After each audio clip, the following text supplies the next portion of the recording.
Guys, welcome. Cry for peace, perfect peace. Lord, we cry for love in this name.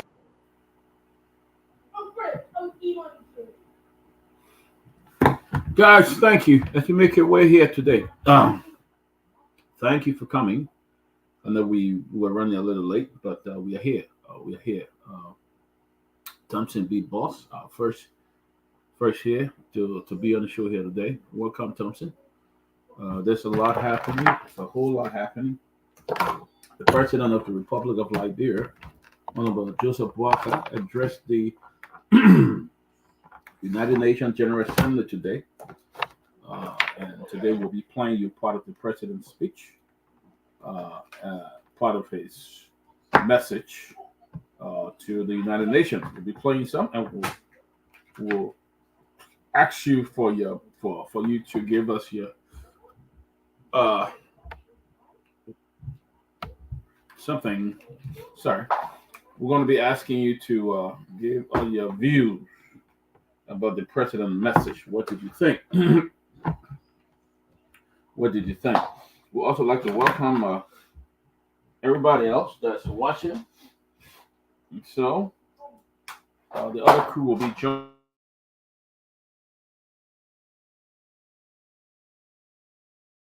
Special tribute for one of our Nikon brother, one who did a lot for Liberians. On Myean Gongloe, we're going to be having a special tribute to him tonight. We're going to have people coming on board. People will sing, folks will pray, and do a lot of great things. So we're looking forward to start that show, do that later on tonight at 8.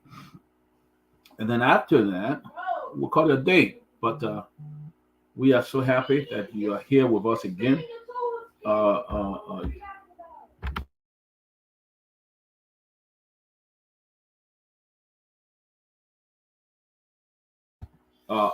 We are very happy that you decided to join us today on the Closing Acumen. Let me welcome Thompson B. Boss from Australia. Myean Sharif is watching from Sinka Matadi. You know, I used to be in Matadi Estate a long time ago when I was in Liberia. I lived in Matadi Estate before I moved to Painesville, at the area part of Monrovia, I guess. Titles, West Slow, welcome. From Westline Enterprise. Our own sister, Winifred Smith, one of our strong contributors to the Closing Acumen, would like to welcome you.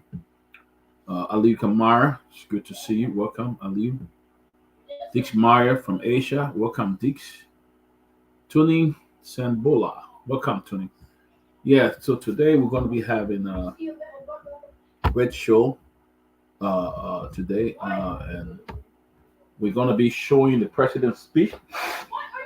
And that the former finance minister also arrived in Liberia today, Honorable Samuel Twe arrived in Liberia today. So we're going to be talking to you on that pros and cons, and we're going to be featuring some of the local newspaper on what they have said. But as you're aware, President Joe Walker today addressed the United Nations General Assembly, where he presented some calls for Liberia and other things.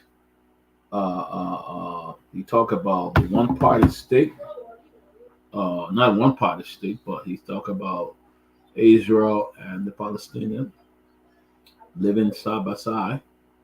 You know, he talked about peace for Ukraine and Russia, and you know all of that. We're going to bring it to you. We're going to play the speech briefly, and then we'll come back on and then talk about certain points on the speech. But we also heard that Chairman Musa Bealded did resign from the Liberty Party. Big stuff. Now Chairman Bealded one of the strongest icon. He put his heart and soul into the Unity Party. So if he's leaving, it's going to be tough. But with that, we are happy that you are here. We're happy that everyone is here. I hope I call everybody as you make your way. Tune in. Stephen Sunday Brown, welcome from Rehab Air. Make your way. I think we need to start off with the president's speech today. Guys, could you guys put it up a little bit while we try to jot it down? Some of you who did what? Welcome, Mozart. Mozart Dennis, good to see you, my brother.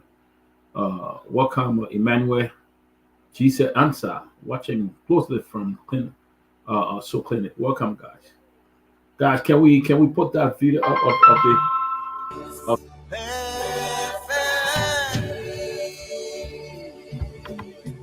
Lord, we cry for love in this neighborhood.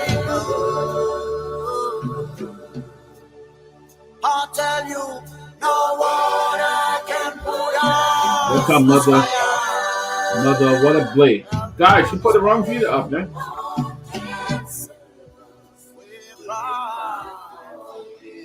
Okay, they're working on it. Mother, what a play. Good to see you. Watching us from Liberia, Mother Play. Good to see you.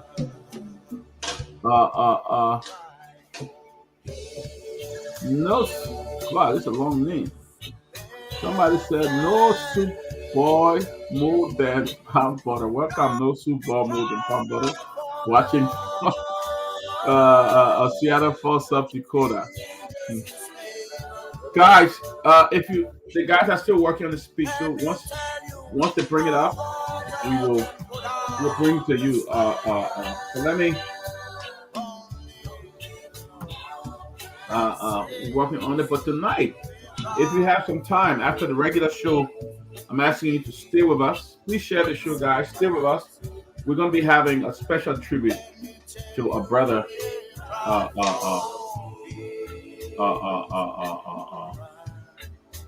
Myean Garguah.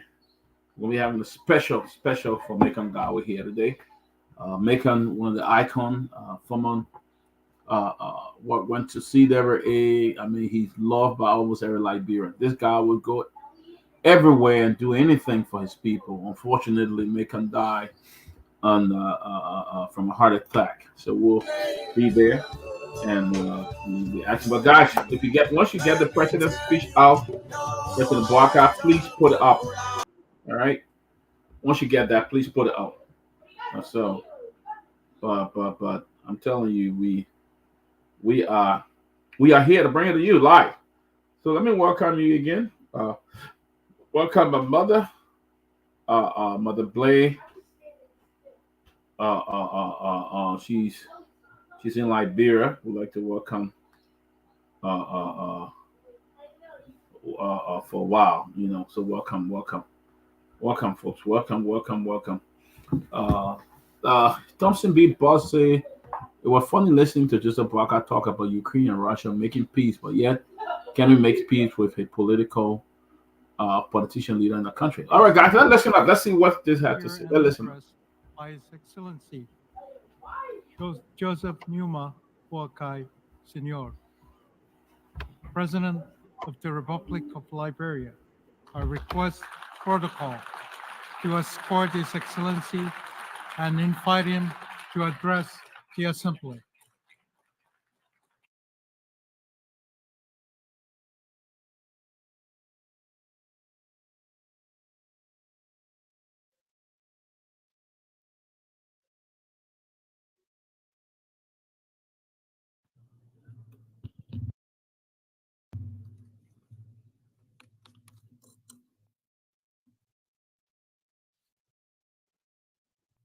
His Excellency, Herman Yagan, President of the 79th session of the United Nations General Assembly, His Excellency Mr. Antonio Guterres, Secretary General of the United Nations, Excellencies, Heads of State and Government, Ambassadors, Heads of Delegations, and esteemed distinguished ladies and gentlemen, I'm honored to address the 79th regular session of the United Nations General Assembly for the first time as president on behalf of the government and people of Liberia after a smooth back-to-back democratic transition. Liberia congratulates His Excellency Philemon Yagan on his election as president of the 79th session of the United Nations General Assembly. You can be assured of Liberia's support as you steer the affairs of the General Assembly.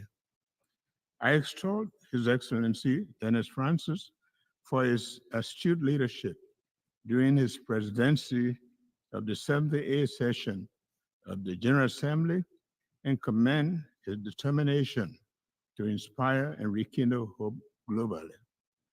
I deeply thank Secretary General Antonio Guterres for the remarkable and visionary leadership he continues to provide in pursuit of our collective mandate. Mr. President, Excellencies, distinguished ladies and gentlemen, in the summer of 1945, Liberia joined other nations in San Francisco as one of the original signatories to the United Nations Charter. On that fatal day, the world, having suffered the scourge of war, was full of hope and determined to reverse the past.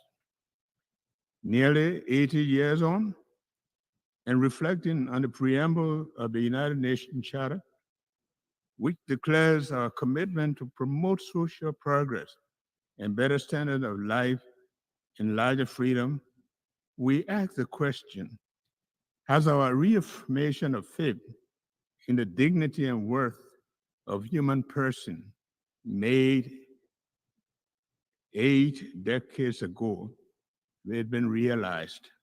We must admit that the world has changed and the frontiers that we now embrace are different.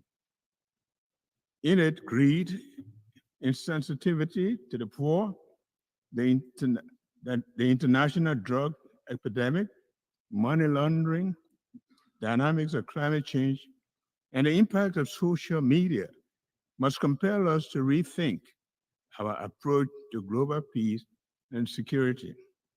Our beloved United Nations must undergo the institutional and philosophical reflection required to respond to the new age. As we assemble under this theme, unity in diversity for advancement of peace, sustainable development, and human dignity for everyone, everywhere, it is important to recognize the shared values and collective efforts that come from our unity with diversity. We must acknowledge these as essential for the advancement of peace, sustainable development, and the inherent dignity of every human being worldwide. By doing so, we can build a better world where no one is left behind. Like many nations gathered at this assembly, Liberia recommits to the Sustainable Development Goals. Since the end of the country's conflict, we have strived to follow a development path that will lead to building a capable state. 12 years ago, we dared to dream of a future within the realm of possibility, harboring core national aspirations to transform the future. Name Liberia Rising or Vision 2030. It has been the driving force behind all of our planning efforts. The building of blocks and the tenets of Vision 2030 are significantly aligned with the Sustainable Development Goals. Our government's arrest agenda is a comprehensive approach developed to address the economic and social needs of millions of Liberians, especially the youth, who account for 60% of our population. With emphasis on agriculture, roads, infrastructure, development, justice, and the rule of law, education, sanitation, health, and tourism, The agenda had mainstreamed the SDGs as is designed to take Liberia to the finish line of the 2030 Sustainable Development Goals. The fight against poverty, the promotion of human dignity, a steadfast commitment. Despite our progress, poverty remains a significant challenge for over half of our population living below the poverty line. The Sustainable Development Goals aim to eradicate poverty in all forms by 2030, ensure social protection for the poor and vulnerable, improve the access to essential services. Liberia is dedicated to assessing the levels and the causes of poverty and implementing strategies to reduce it and promote shared prosperity. My government also acknowledges present need to address maternal and newborn mortality by implementing robust monitoring and evaluation of health services in the country to accelerate the reduction of maternal and newborn mortality. We are particularly blessed and pleased with the United Nations HC Joint Mission to Liberia this year, which concluded a commitment to combat the high burden of increasing newborn deaths. We welcome the United Nations General Assembly's decision to declare July 25th as the International Day of Women and Girls of African Descent this year. This significant milestone acknowledges that women and girls of African descent have unique opportunities, but they also have challenges that the global fight against slavery and racism is necessary to achieve gender equality. Liberia credits its credentials by producing the first woman president of the United Nations General Assembly, Angie Brooks Randall, and first female president of Africa, President Ellen Johnson Sirleaf. Liberia has witnessed and continues to witness the immense contribution of women and girls of African descent in politics, culture, and every area of societal development. Excellencies, distinguished ladies and gentlemen, Liberia has enjoyed uninterrupted peace for almost 2 decades, following the 14 years of civil conflict. During this time, we have held 4 democratic elections, with last year's election marking the 4th since the return to democratic order in 2006. In January this year, Liberia achieved a historic milestone by peacefully transitioning from one democratic government to the other. This progress is significant because before the 2018 transition, the last democratic transition occurred in 1944, about 74 years earlier. We are gradually fostering and solidifying our democratic culture, ensuring that democracy is here to stay in Liberia. Now it is time for our people to reap the democratic dividends. The rule of law is fundamental for peace, justice, strong institution, and dignity for human person. Liberia is taking significant strides towards openness, transparency, accountability by empowering and supporting transparency institutions. Our government is committed to implementing audit recommendations by the General Audit Commission to restore public and donors' confidence in the governance system and improve regional and international cooperation. In addition, the country has taken a major step in confronting its conflict past to ensure accountability and justice for crimes and other human rights violations committed during the war and promote healing and national reconciliation.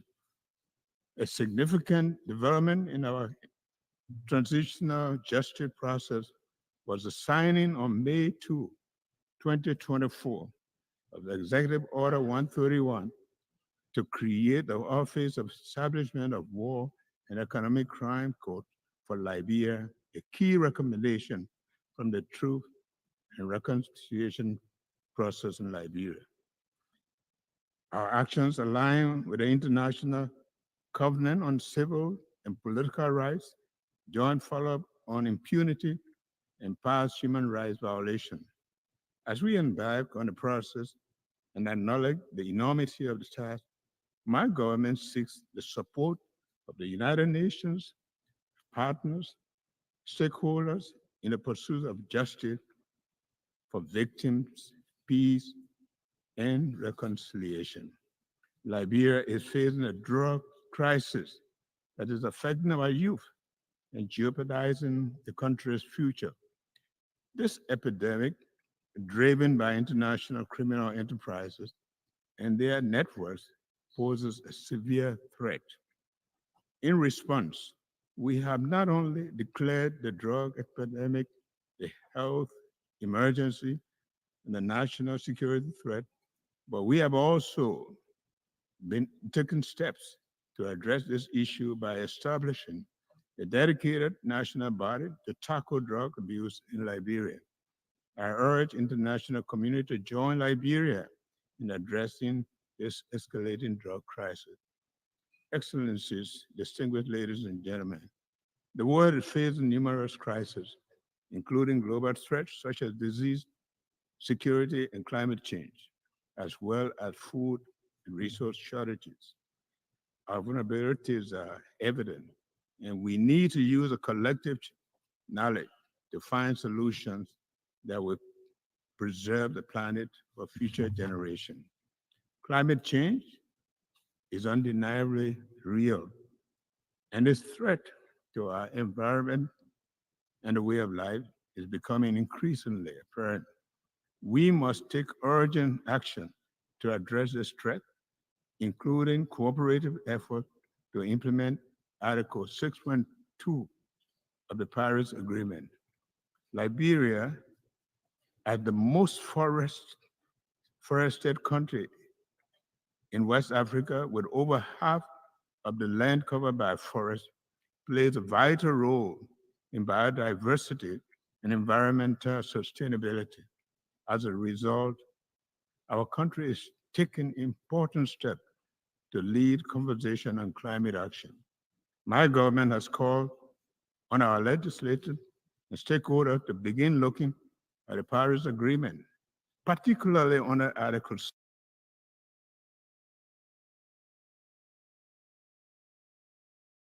6, to help advance actions towards establishing Liberia's nationally determined contribution to combat climate change. While we take these actions, we are mindful of the need to build capacity and invest in critical areas of our economy, such as using alternative financing for investment in the blue and green economy and technological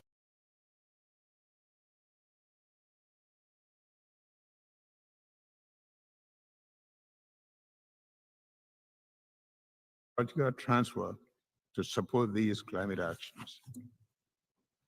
Excellencies, distinguished ladies and gentlemen, the goal we set for ourselves and the future are better served on the foundation of peace and security. Having enjoyed peace for over 2 decades following a long-running conflict, we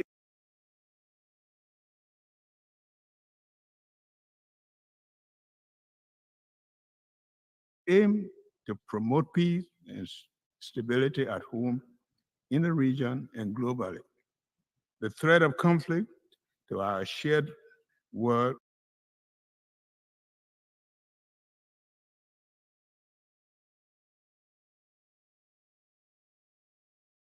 underscores the importance of collaborative efforts to foster regional and global stability and peace.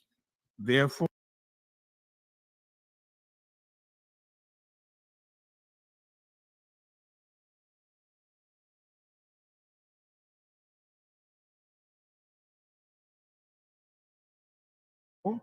We support all the UN's effort to address peace and security issues worldwide. Liberia is concerned about escalating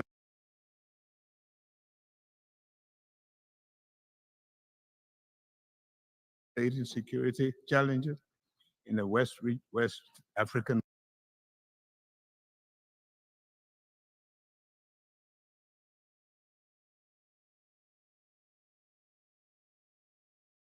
region, including terrorism and economic and political instability. These pose significant threat to regional peace. So we urge full dialogue and cooperation among West African nations to address these issues effectively. Meanwhile, Liberia firmly stands with the rest of West Africa in the resolve to maintain our 50-year-old Regional Economic Commission, ECOWAS, intact. We oppose efforts to disintegrate our union and will not accept the region being used for proxy conflicts.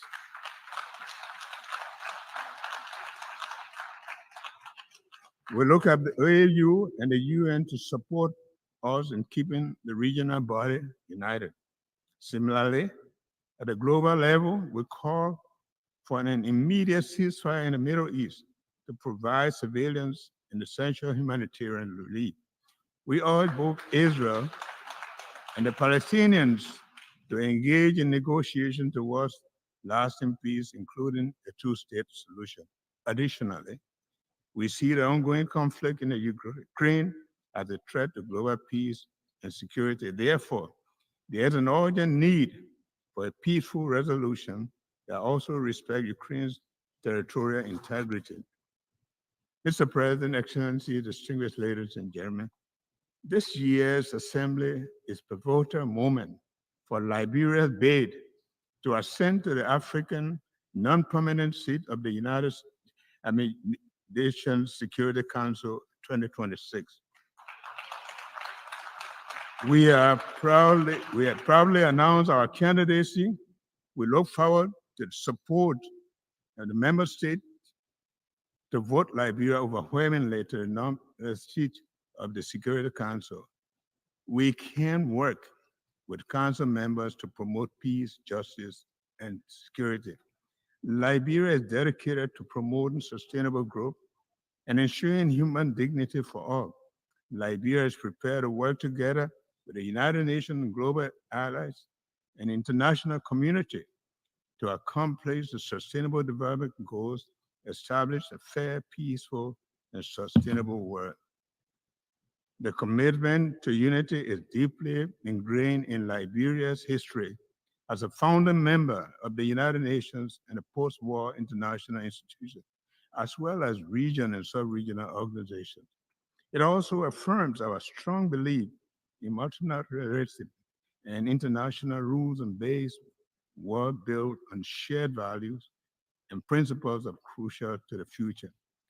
The future of a more peaceful, prosperous, sustainable world must be all-encompassing, fair, and dignified for everyone worldwide. One United Nations, one world. Thank you, and thank you very much.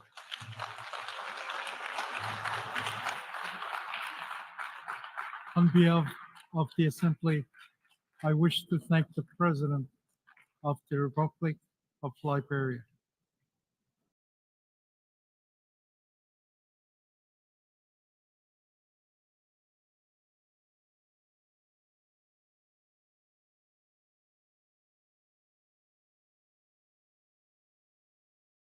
Cry for peace.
If you can hear me, and there's no sound out of Peabody, you can hear me?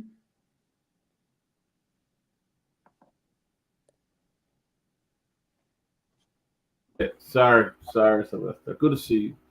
Good to see you. Oh, Lord, I didn't even know I was muted, guys.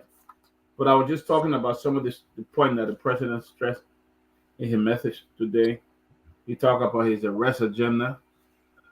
He talked about agriculture, the step they are taking, and then he talked about transparency, what they are addressing, and he talked about the establishment of the War and Economic Crime Court. He talked about the drug emergency in Liberia, but yet and still they reduce the price, they reduce the money that should go to support the fight against the drug in Liberia, and probably give it to themselves. Uh, uh, and other thing. But Sylvester, you are here. You listen to the president's speech. What is your impression about the president address to the United Nations? Yeah, before we can start, Peabody, I will, it's an appeal to you if it's possible. Is it possible again that we can cue the speech and then and listen to it? I didn't really capture the speech, and for the audience to follow, can we? Or should we play a little bit of it? A little bit of it. Sorry, a little bit of it. So can you guys just play in the middle where we started from? Welcome, Jose Snare, Henry Bize, Peter White, Nora Hoax, welcome. Abdullah M. Kamara, watching from Jacob Until we just put something back on today on what the president said, but wanted like just follow it. So, Emmanuel Vanning Johnson, welcome, man. Good to see you. So, yeah, I'm still here, Emmanuel. Peter White watching from Minnesota. So, welcome, guys. Future Liberia following. Good to see all of you. If we can put that up, but why to do that? The part you listen to, Sylvester. What do you think about it? Welcome, John Kaba. Well, yes, and as you said not too long ago, the process is that, and that's why somebody was trying to a little bit something. I was saying something to him in the chat. I said the basis of this going to be evaluated from different perspective. From my angle, I would have to see the content. I would have to see the understanding the speech, and I'll have to verify the process as to what kind of impact did the president made as what for the speech. And that's one of the reasons why I wanted the audience to follow also very keenly. And so that whenever we give our individual perspective on this or collectively, they will want to judge all aspect their own version of what to listen to during the speech. I thought the process about what the president said, first and foremost, about the drugs issue, I thought that was an opportunity for the president to strike on more or less saying, because you cannot strike something about emergency about drugs process. It's a very serious thing all over the world. Even here in the U.S., the fentanyl issue is a very global process, and that's one of the major things. You listen to the current elections unfolding, those contesting the elections are emphasizing the process about fighting the border crisis and the rest of that. Now, if there's an emergency or drugs crisis in the country, and then you didn't support that in your budget process, I thought that was a contradiction. Because if you got some major problem about showing that you want to fight the issue about the proliferation of drugs and the rest of that, and you didn't mention that in the instrument that we have to give it the national backing, that was not a very good part of what the president said in his speech. But one thing I did follow very closely is the issue about what he said about, and that was profound, what he said about the War and Economic Crime Court. And that is going to be the basis for how the country want to move forward. And then the issue, I didn't listen to the president, there more emphasis, one of the process about our country currently, we went through a very devastating civil crisis that killed an estimated close to 200,000 people. That was an estimation that of gave. And if we went through this kind of a tumultuous time of our country history, it is just important that these kind of a time we emphasize when we talk about the War and Economic Crime Code, it's important that people will have to give account of what they done in the past. But the process of reconciliation is more very vital, and we have to match the reconciliation process by not only emphasizing it through a message or a speech. We have to do some genuine thing on the ground, and we'll have to see these things move forward. And the process about accountability and the rest of that. Even the president under his own reign now as president of the Republic of Liberia, there are a lot of things that are unfolding that require presidential attention. Than even just focusing on the basic of what the past administration did in the need of fighting. You don't fight corruption on the process about going after just past government officials. You fight, you merge that aspect, the process about seeing what is unfolding in the country currently, and then you can push that to the line. But I thought the president had a lot of opportunity to push to the people of Liberia and the global community.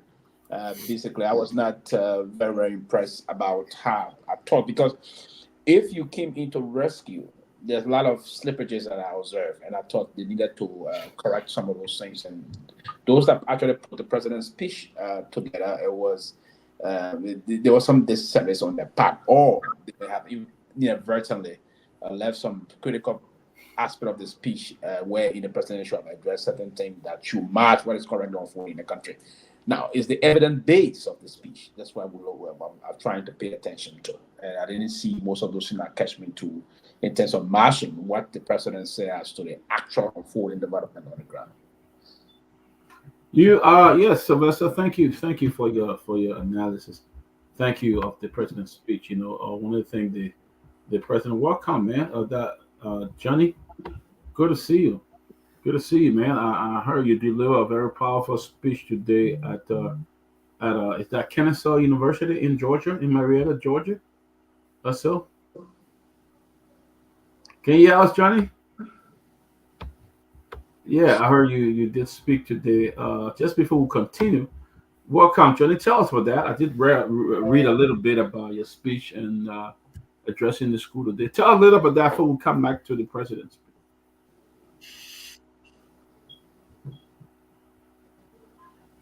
I mean, you You can get- be like, bro, if you're internet problem, you can be internet problem again. No, man, I'm listening to you guys. I think I realize that the echo is too much in the background. I don't know where it's coming from, but you're repeating you yourself. you sound good to us. If you got, do you have another device on where you at? If if you have another device on, that could be the problem. No, I have no other device on. Actually. But I can hear you very clear though.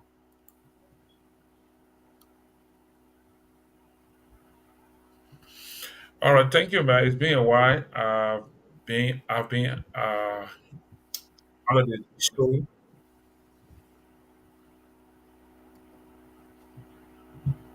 Or why not we mute ourselves and maybe you be able to hear. Let's mute ourselves, guys.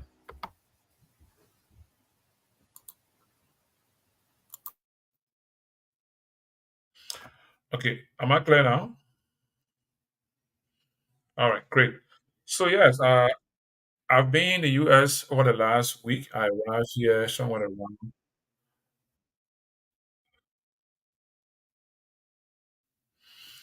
around September 22nd, and I was invited at Kennesaw State University as a guest lecturer for a matter of 5. I have 5 classes to engage with to share my experience working with customary and traditional leaders in Liberia with reference to conflict management and conflict resolution.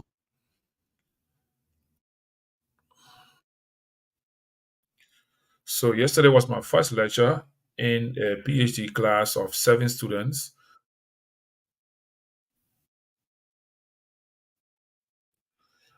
We were looking at the gender role in peace building with reference to Liberia,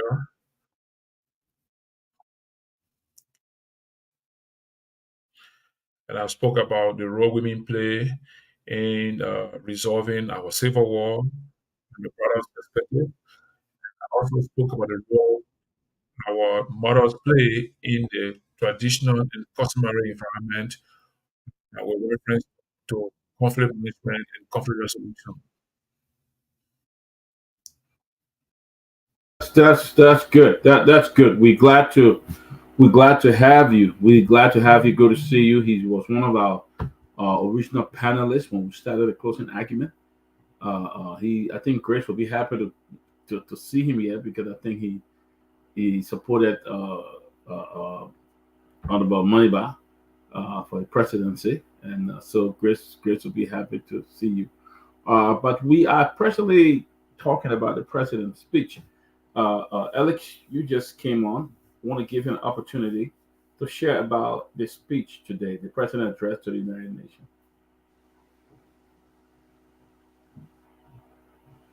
Alex, you muted.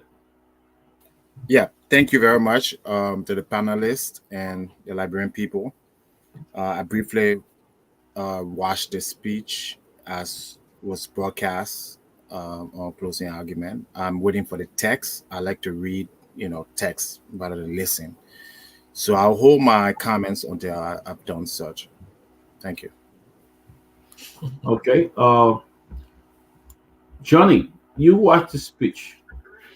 I don't know whether you had the opportunity to listen to the speech. But Yes, I did. In fact, one of the students today that interacted with, a Nigerian, he was interested in following the speech delivered today. And he, in fact, reminded me, and later we went to a place to listen. But I listened to our president.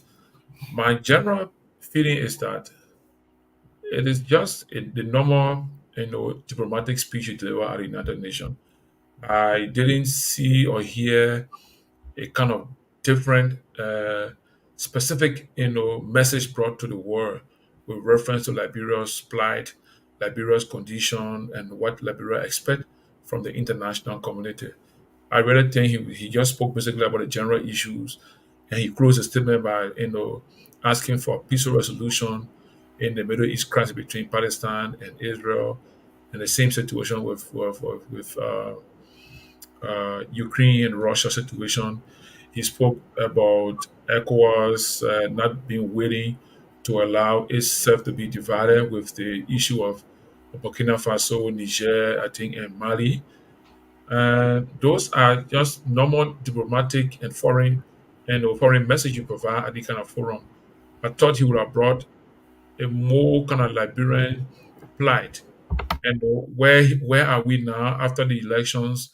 He has taken over. We've gone pretty quite close to 7, 8 months or so.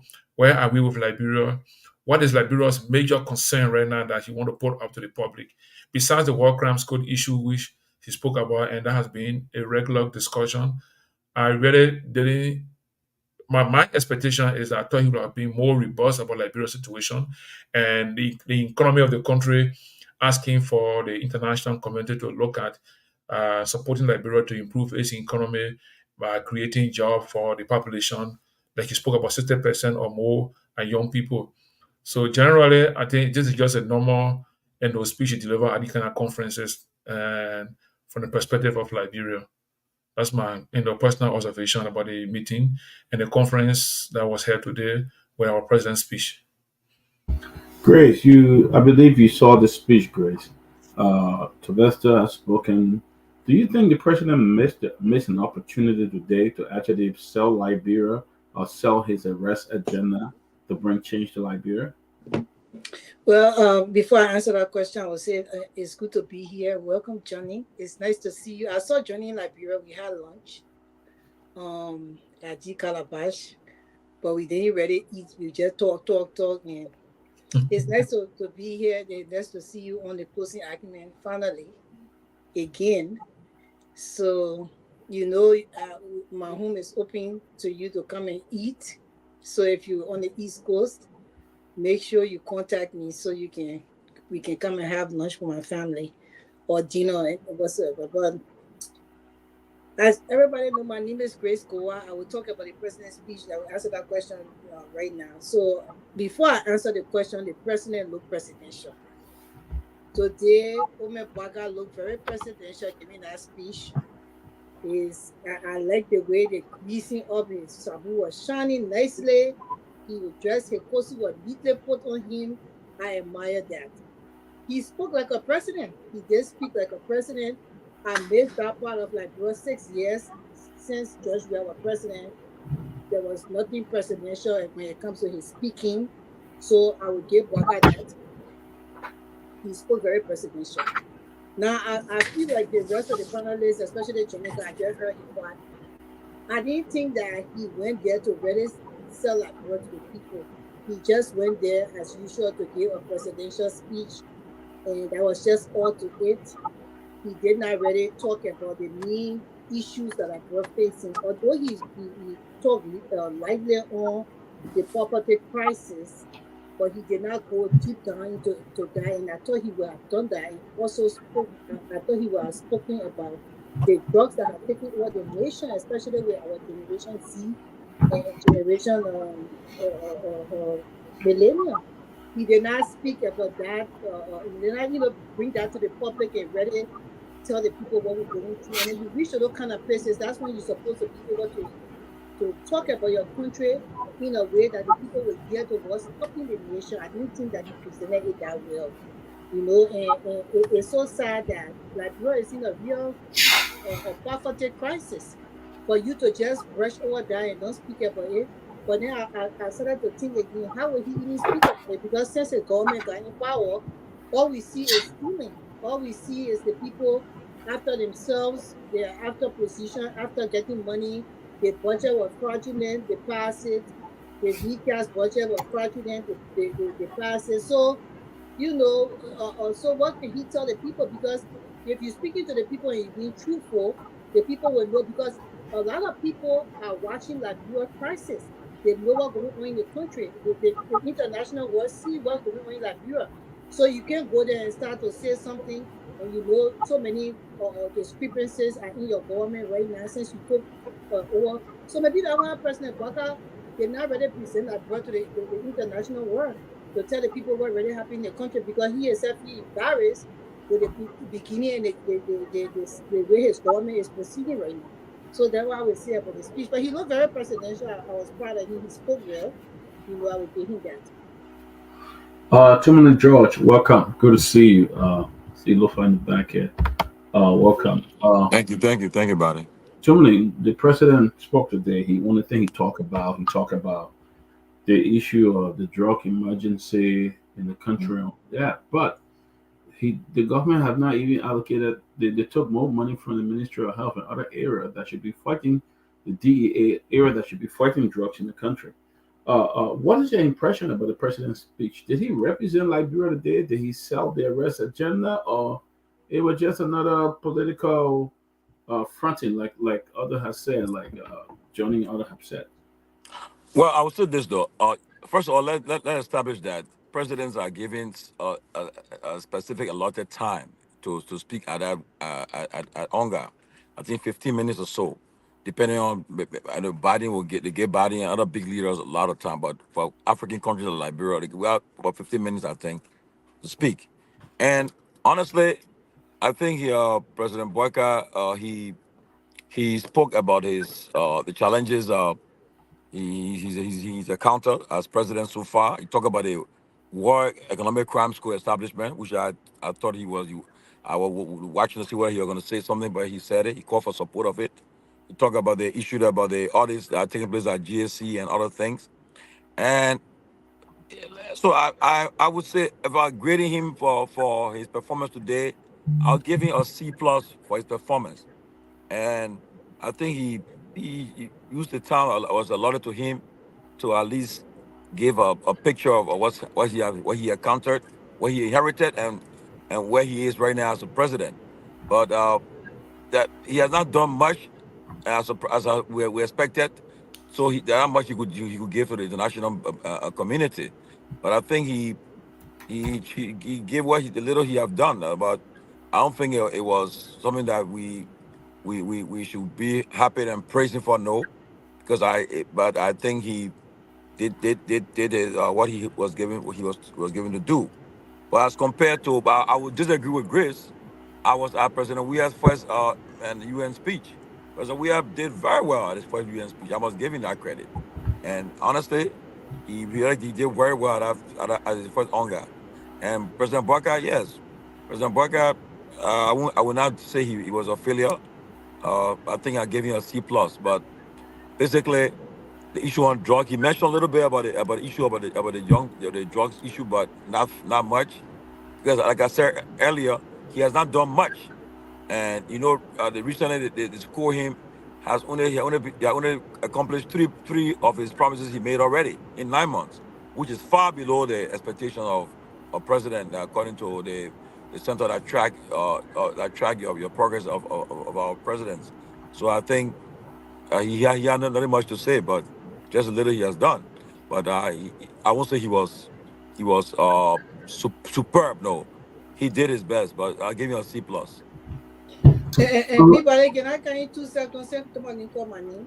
Well, Tomalin, I know you disagree with me. I don't care about the institution that disagree with me. Most of the time when we are getting speech, I couldn't understand him. A typical like even person here, I couldn't understand with the Joseph Walker never had that today. So I just seen the fact that when it comes to voice and the way he spoke, the way he carried himself, the way the dressing up, the way he was shining, it's just different. Personally, we are dressed nicely and everything, but giving the speech, if I like real cool, kind of better understand, I don't understand what are the other people who are from different countries understand. And that's what I'm saying. I know it hurts, People would say, oh, this is not, it's nothing against, I just seeing the truth hurts. If you can't stand the heat in the kitchen, you do it that part. The situation on the comment. But God will always say the truth. Thank you. All right. Lofa, thank you for joining us. Lofa, you watched the speech. You listened to it. The president talked about what his country is doing on his rest agenda. He talked about agriculture. He talked about taking steps, to transparency and national reconciliation, and he talked about a World Economic Crime Court. What is your view about the president's speech? Great to be on. Good evening to everybody on here. Great to see my brother Johnny. Good to see you in person, even though it's virtual, but it's good to see you on the platform. But Dr. Peabody, in regards to President Boykai's deliberation today, I don't think at this point in Liberia's history we are looking at the brilliance in the deliberation. I don't think we are looking at the pretty output or by the orator. What we are looking at here is the substance, what the message is about. Let us look at it and dissect that, because if we are to compare these two individuals, President Weah and that of President Boykai, of course, the expectation should be that President Boykai should overly perform. This is a man who's been in government all his life. He lived his entire life on government. 40 some more years, this entire process. Matter of fact, his deliberation today should have been one to shock the entire world, because he would have been well informed of the problems, and then upon his ascendancy, he would have already started to address and had delivered, because he is well prepared to do these things. But to listen to him struggle to tell us where we are based on factual information, because of course, had he pointed to certain success, we would have validated the information based on data. We would have gone back to say, okay, you were in government for 40 some more years. You experienced all of these things. You sat back, which was your resting period. 6 years, you sat and saw the Weah-led government struggle in certain capacity. What did you do upon your excellency, because at that point you have rested, you saw the loopholes, and now you were ready to come back and change those things. But he could not point out some of those things. And if we are to look at the data to substantiate what we are talking about based on his success, then we are saying that 3% was not much for him to tell the general public that, look, we came, we met this done, we met the country here, and this is what we are doing, and this is what we want to do.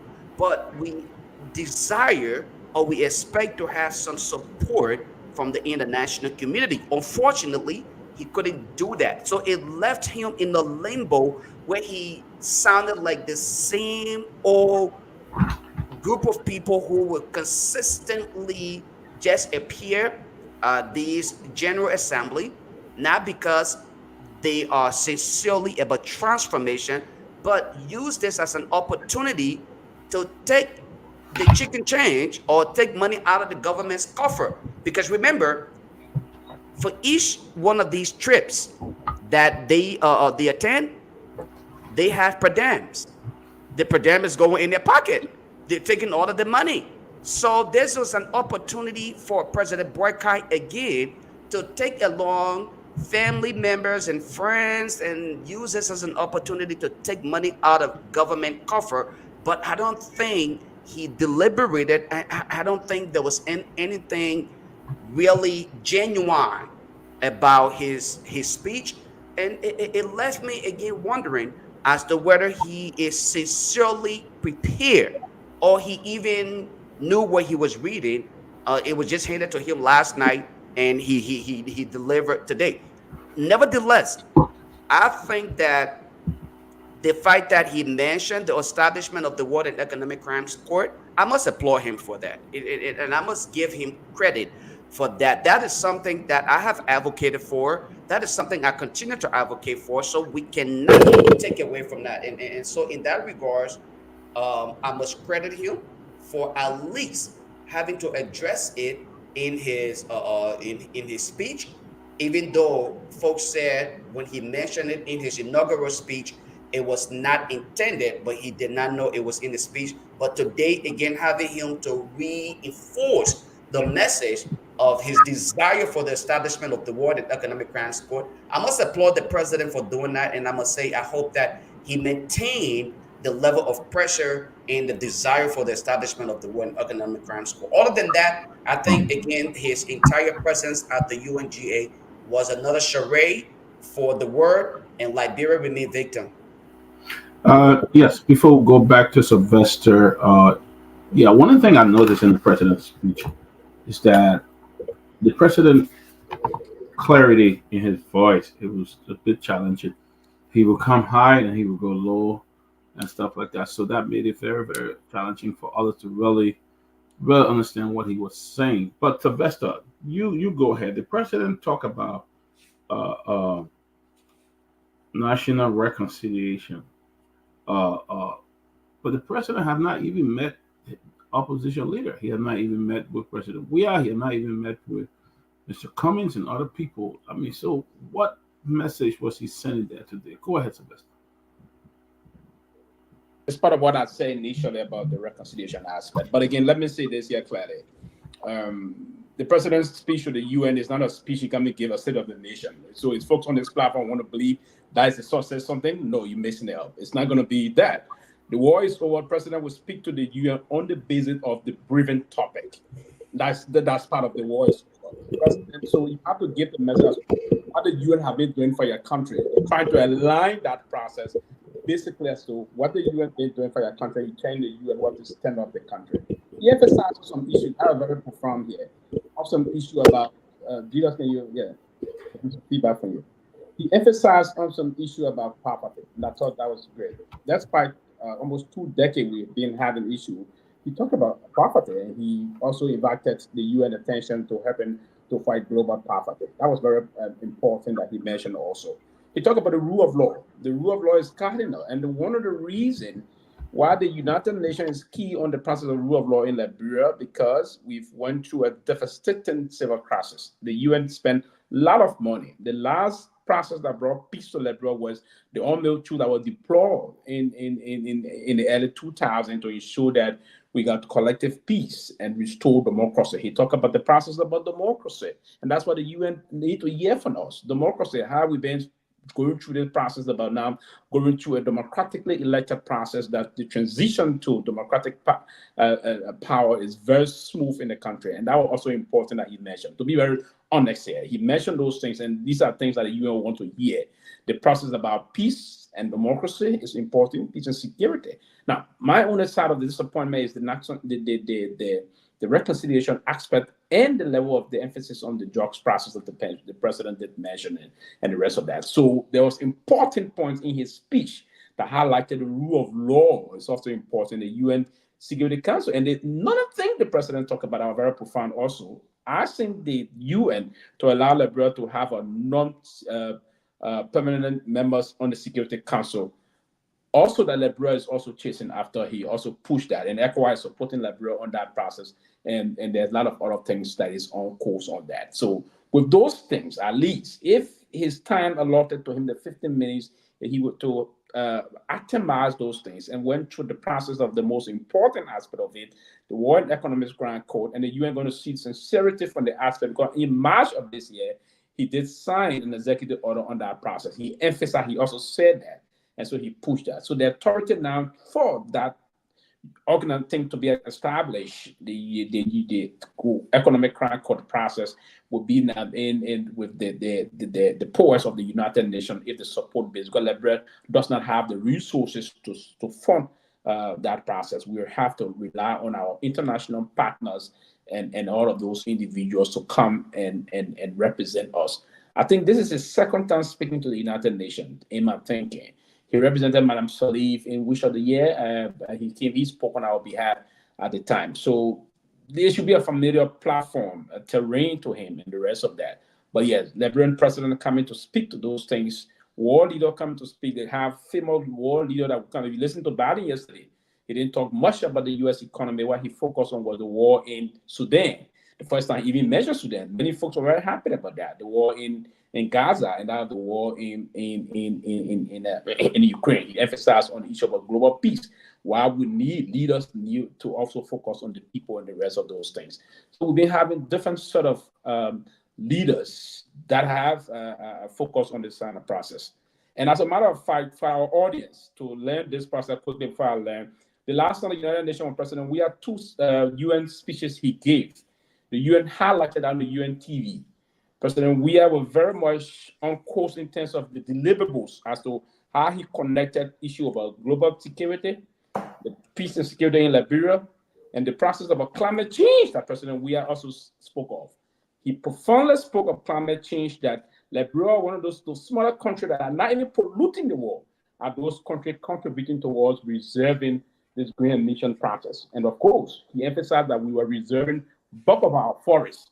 Liberia is one country, we then bulk of our forests to ensure that we contribute positively to climate change and the rest of that. And that was very emphasized on the UN TV. It was collectively published and the rest of that. So yes, President, we have been given, I think, 2 or 3 very successful, adequate speeches that the global community, the Washington Post, posted those things. Maybe, I don't know how people want to understand how the president should speak. I don't understand if the president should just speak sort of vocal. So, but here's the language he sent through. It was well received, it was well published, and you are one of those leaders at the time that were hailed and giving those kind of a speech at the time that impacted. And that's the reason why the Norwegian government committed of giving our country close to some money to reserve our forests. So the president being president, we are very strategic in giving a lot of important speeches during the United Nations when he was president at the time at the United Nations. I thought to inform the public on this so they will get the information that they can go and search those things so they are available and that is also there. Johnny, you watch the speech. If the Liberian, do you believe that the president did sell his agenda that others like Sylvester just said, based on President Weah address about reserving our forests and all of that, and the Norwegian were able to come in and do it to help us? Do you think other international group, other international leaders that were there today. Do you think is there a place that you think in that speech that say, yeah, we want to help Liberia with this, want to help Liberia move forward with this? If that, what area were you talking? Yeah, so thank you. Let me again, you know, extend my greetings to my sister Grace. Grace, I will be back in Delaware on Monday evening, hopefully on Tuesday. In fact, after Monday, the rest of the days will be like just visiting friends and families around the coast there, Pennsylvania, Jersey, around there, seeing my brothers and sisters. But let's go to what Peabody is asking about. Um, you know, you have opportunity to make your case. Like in my case, I don't know when I'll have opportunity to come back to Kansas State University to talk about the issues that I'm aware of. So I can well prepare with clear examples, and I was able to now build relationship with several professors that I'm hoping that in the next few weeks or months we will have some projects ongoing in Liberia, specifically in Lofa. And I will speak about this later behind the scene with my brother Pewee and Julius, because I feel like Pewee because it is our Pewee's real heritage. So I'm saying that if our What president, you mean is people with real heritage? So no, I mean I know what I'm talking about. I was thought Pewee is our Pewee's home actually. so It's our Pewee's village. okay, I'll let you land. The It's man our said Pewee's nothing bad, hometown. but the man don't talk like, go ahead, Johnny. Well, you heard the man say it's people with real heritage. What about Yeah, those? The man it's want to go Pewee's back home. home, then we'll Pewee's home. reconnect. It's our Pewee's home actually. But anyway, let's go back. So I mean, this I think President Boakai won this election, and this is the first speech as a president from a third world country. Speaking as a developed country president is different from speaking as a third world or global south country president. I mean, the global north countries are the ones that most of the global south countries depend on for economic improvement, economic development. So my view is that our president, my uncle, personally, I thought he would come with a more robust speech in the sense of, look, I have this arrest agenda. We are developing the development plan, right? But in the last 6 months, this is what we have done in our effort as a country, as a nation in the sub-region. And so we want to move forward. We need to improve in this and this and this sector to make us move forward. Because don't forget to know that Liberia is part of the Community of Nations. So whatever Liberia does in the sub-region will also impact the global community. So when you bring your issues up and say, look, as part of our contribution to the global survival, global community, this is what I'm doing now in a short period of taking over this country. And this is what I intend to move forward with. And you give some specific areas within your economy, your justice sector, your rule of law, right? Rule of law was just broad. Like I said, everything my president spoke about were basically broad issues. There were no specific that will attract the attention of the audience. And I have been around several international conferences in the last few years.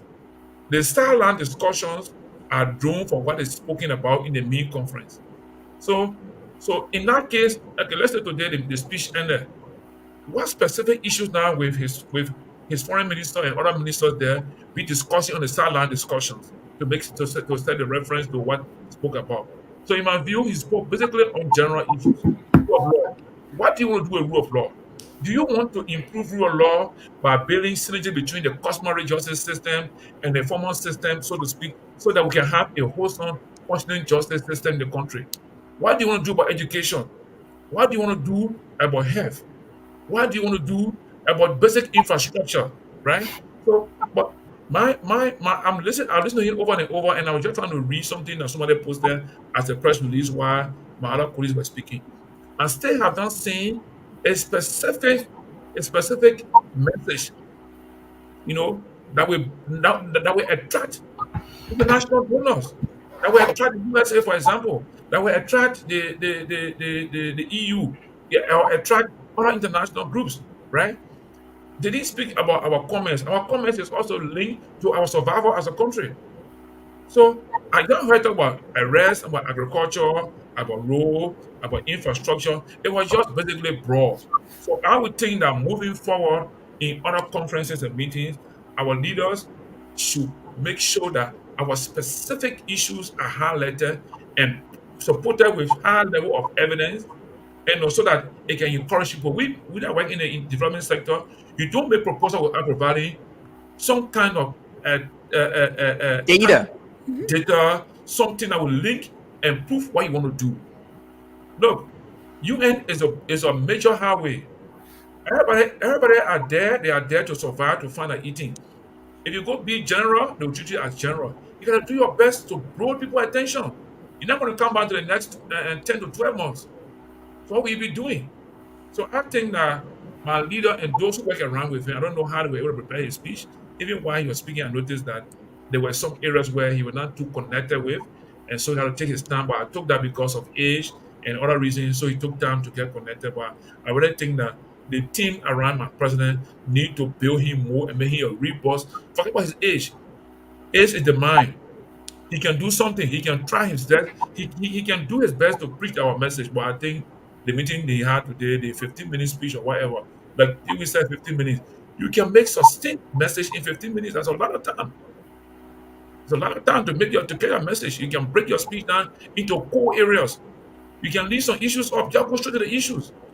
But let me say, maybe it's time for my colleagues, but I think that Yeah. my leader should try next time and try to bring our issues. We are concerned about moving Liberia forward. We have no time to go behind. We are moving forward.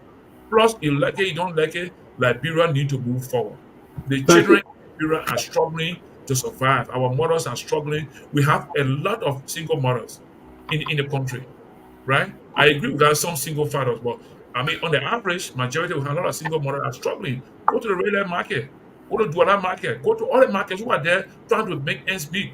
Our mothers, our sisters are there. How are their issues later at this kind of big conference so that people can get attracted to Liberia and know that we need to do some investment there? So let Thank me you, start Tony. and allow Thank my you. That's a very salient point. Let me go to Alex. Alex, you've been hearing the response for the speech. One thing Johnny mentioned. He's speaking at Kennesaw University in Georgia.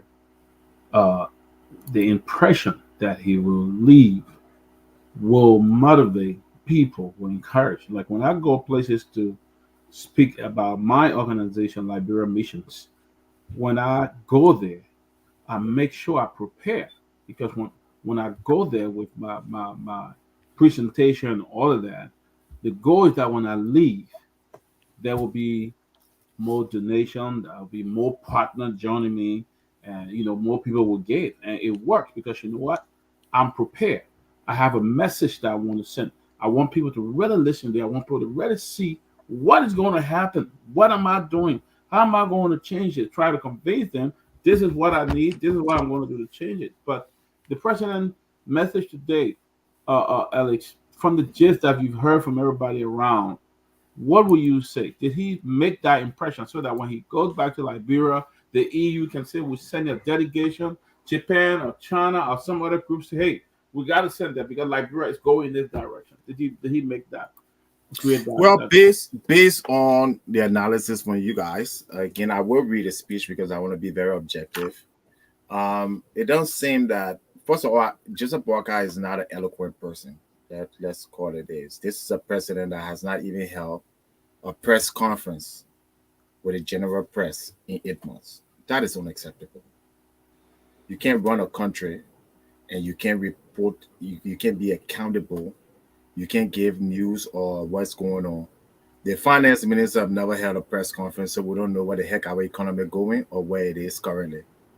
The central bank has never held a press conference in the last I don't know how many years to talk about the interest rates that people are talking about and what are the decisions. So when you sum it up, we just have very bad communicators that we choose for leaders. The one thing I would say about Ellie Johnson Sirleaf, she was a very excellent communicator.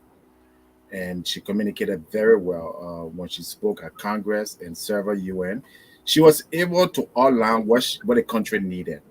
If they needed a budget supplements, if they needed experts, if they needed the forgiveness of debt, she was able to lay all those things. And as a result, the international community responded.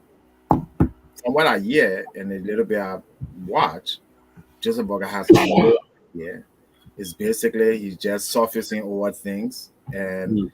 this is the opportunity. I agree with everybody for you to make your case to the world. You just took office. Liberia has a lot of challenges, particularly the youth. Like you said, single mothers. You have problems with drug. What do you want the international community to do for you at this time? That's what you should be talking about. You All right. know, Israel situation, Ukraine situation, other presidents will handle it. But your job is how can the UN and the world come to the aid of Liberia? What is the pending issue, the emergency issue? And we didn't, that's what needs to be emphasized. While this speech, you want to say your point, you want to remind people that you said it, and then you want to remind them again what you want. So you're gonna leave from there. He's gonna leave from there with nothing. And nobody's gonna put their hands around and say, all right, let's go back to the War Economic Crimes Court. Good point, you mentioned it. At this current point, where is it, and what do you need the international community help with? Do you need money? Tell the world, please give us $10 million, $20 million so that we can execute this thing this year. Don't just gonna tell us, accountability and law and order. You need rules. You lied to us and told us in 3 months' time there would be no car stuck in the mud. That's not the case. Come to the international community and tell them, look, our major problem in Liberia is roads, and we don't have the money to fix the roads. Can you help us with X amount of money? That's how a leader communicate. You got to be more fervent. When Paul Kagame or Bukele from El Salvador, when these people speak, they speak with confidence and authority. You're a leader. You're just like Joe Biden. Every leader at the UN are the same. But I see him very, disorganized. I see him like very timid, no voice, no emphasis. Look at when Gaddafi spoke at the UN. Look at when Robert Mugabe spoke at the UN. People knew this was a leader that was speaking. So, from what I hear, and basically, it's a failure that this president just can't, communicate to anything or anybody. And it kind of speaks to volume. When you don't come on platform your whole entire life, when you're afraid and high, and you got to get more Ali and Spoon TV to come and sell your kids, that's what happens. Maybe you need to come on program so Lofa Julius can attack you and you can be able to defend yourself. Then you'll be able to speak confidently at the UN and the World Economic Forums and other places. So, if you go to school and you don't participate or you don't go to class, then what's going to happen is when a big test comes, you're going to fail. So in my view, that's a failure because nobody can point to one thing that our president asked the international community to do. And therefore, we get nothing. Sorry to say. Yeah, I go to Grace, then come to Lofa. Grace, you've been listening. Johnny struck a very powerful point. What message do you want the people to hear? You talk about all these fine things.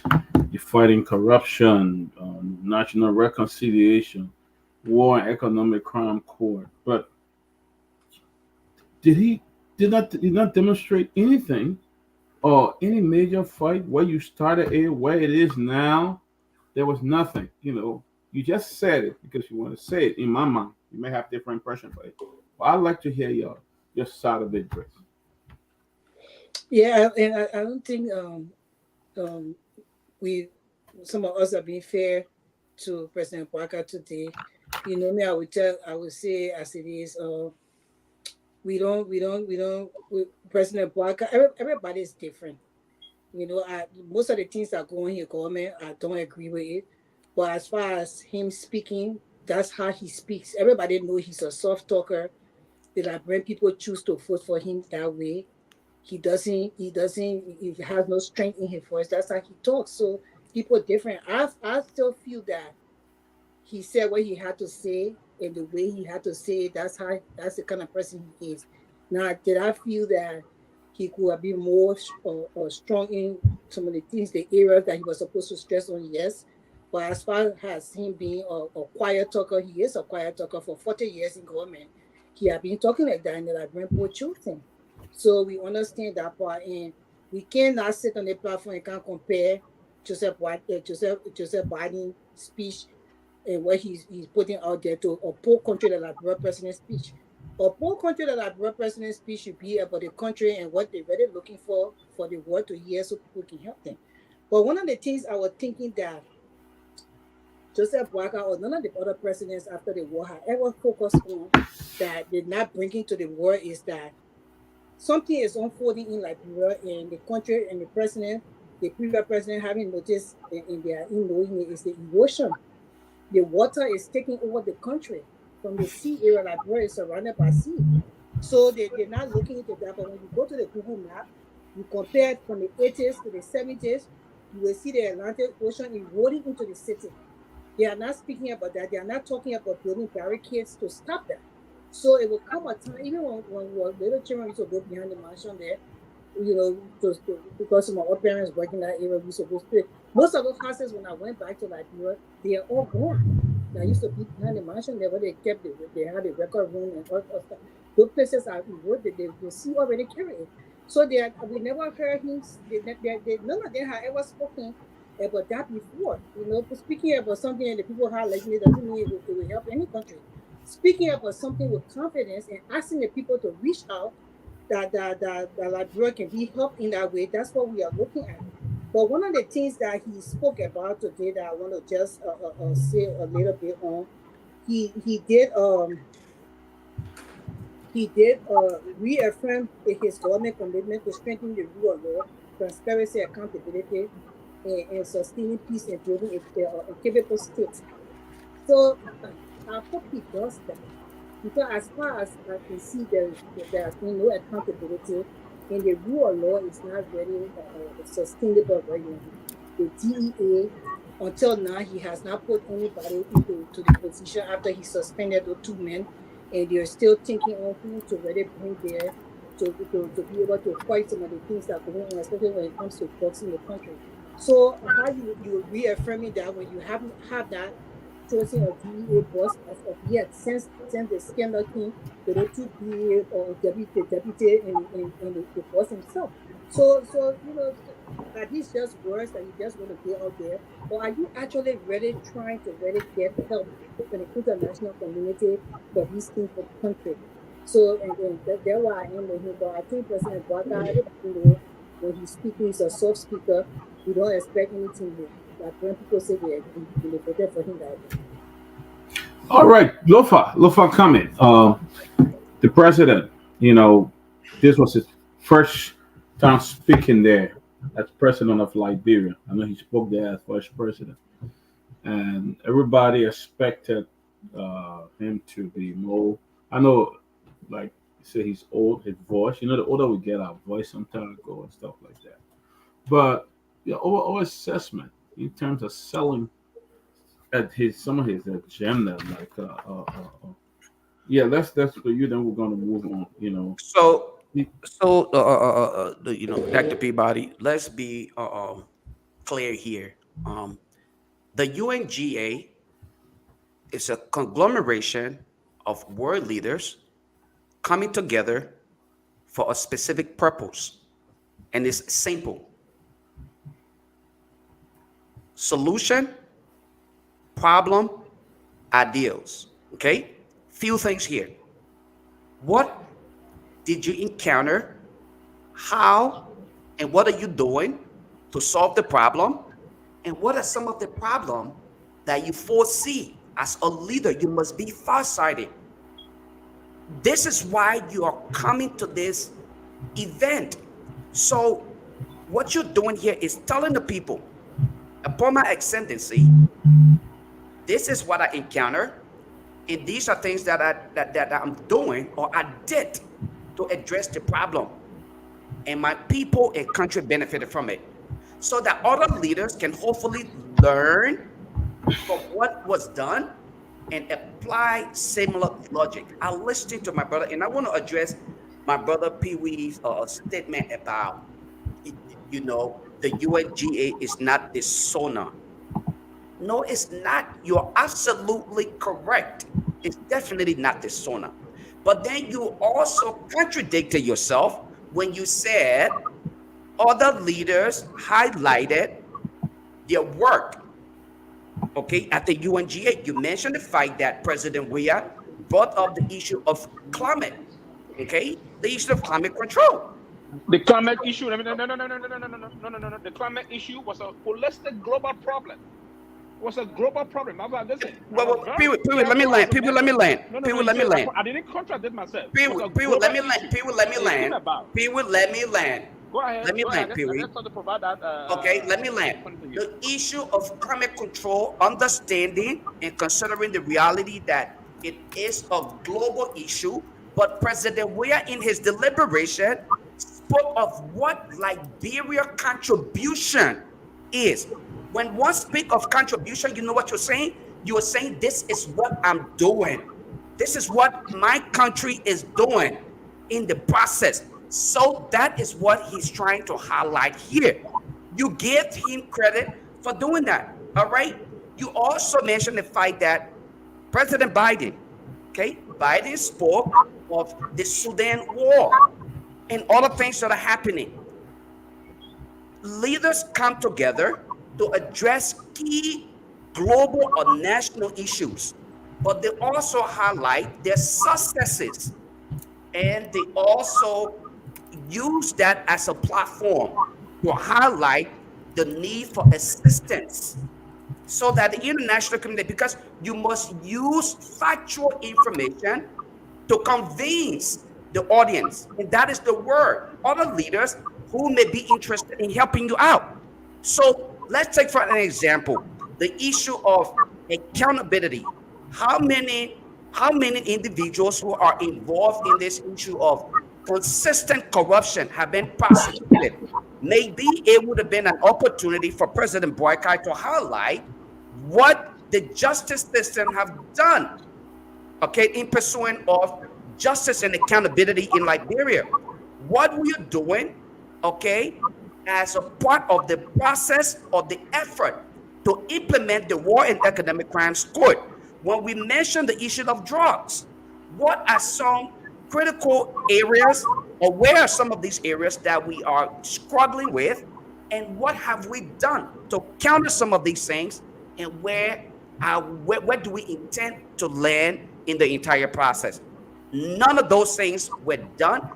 Again, the speech was vague, very open, and it just left room for more criticism when we talk about addressing, because at this point, we are in dying need of every assistance that can be provided for Liberia. So again, we must be detailed.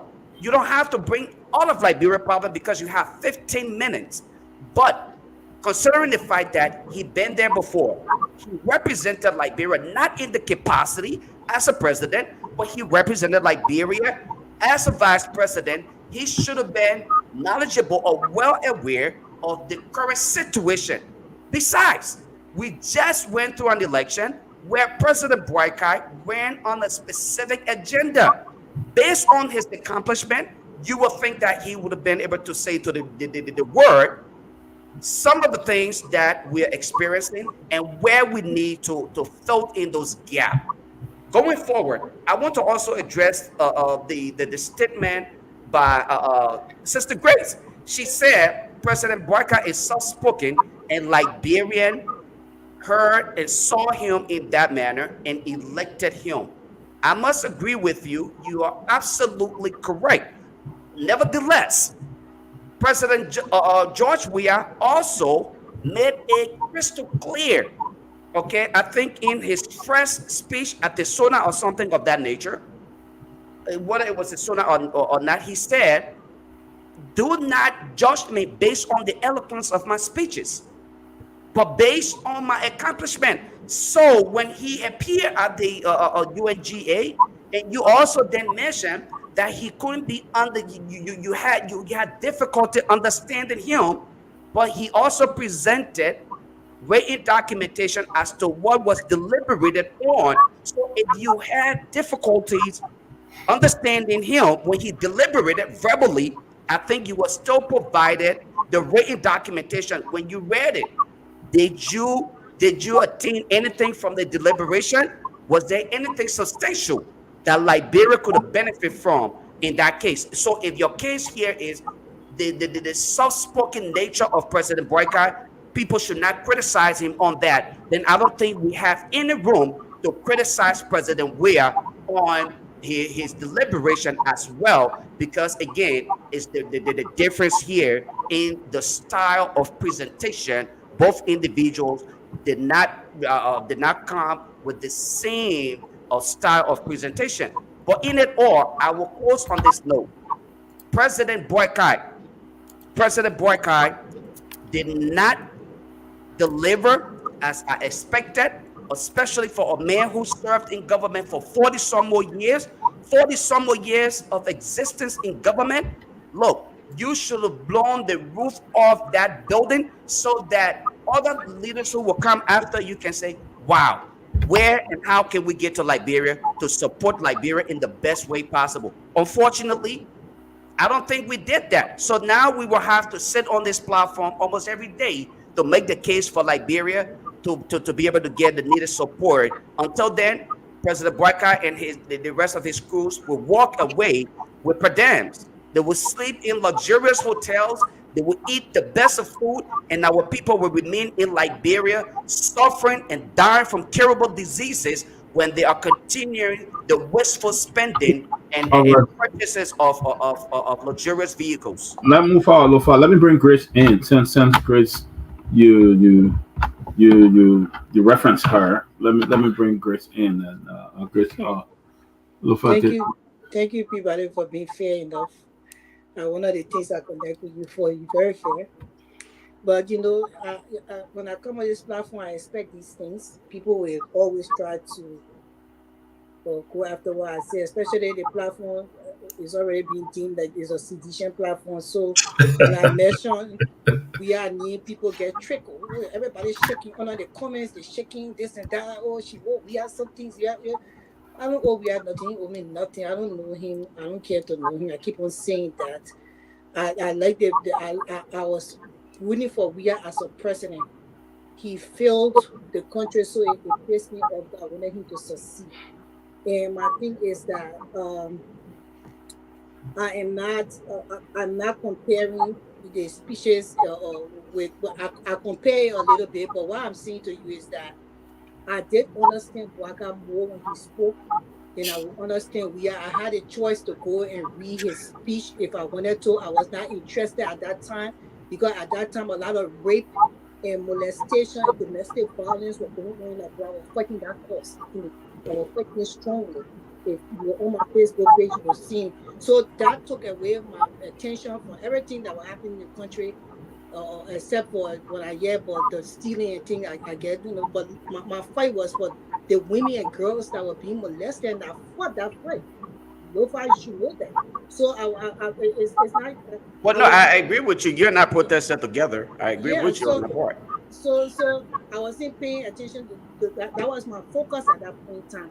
The reason I geared back to this stage where I am, now, because I realized that if you just focus on that, you don't focus on the people who lead the country, then you focus on nothing, because the leaders will be able to set the path to the betterment of the country. So if I can come and help to fight for the leaders, the right people to get into power, that era will be solved. Because dealing with the last 6 years, trying to deal with gender nation and the rest of the people fighting against rape and sodomization against young boys and girls in that world was hectic. So and that's the reason why my a little gruntleness with President Weah is there. Now he was the head of the government. He could have done everything, but I just felt that he never even tried to change people around to even make sure that other people will come and do better. He just kept his policy in position until the 6 years, and he never was able to change that around. So I have that against him. And the reason why is that because I wanted the government to succeed. He represented my generation. I think he forced in Generation X. So I really wanted him to succeed. So it's a disappointment thing. Nothing else against the man. So Grace, can you clear that I'm not a sedition? Can you clear to the public that I'm not a sedition? I don't know if you want to cover sedition, my brother. You don't know each other nowadays.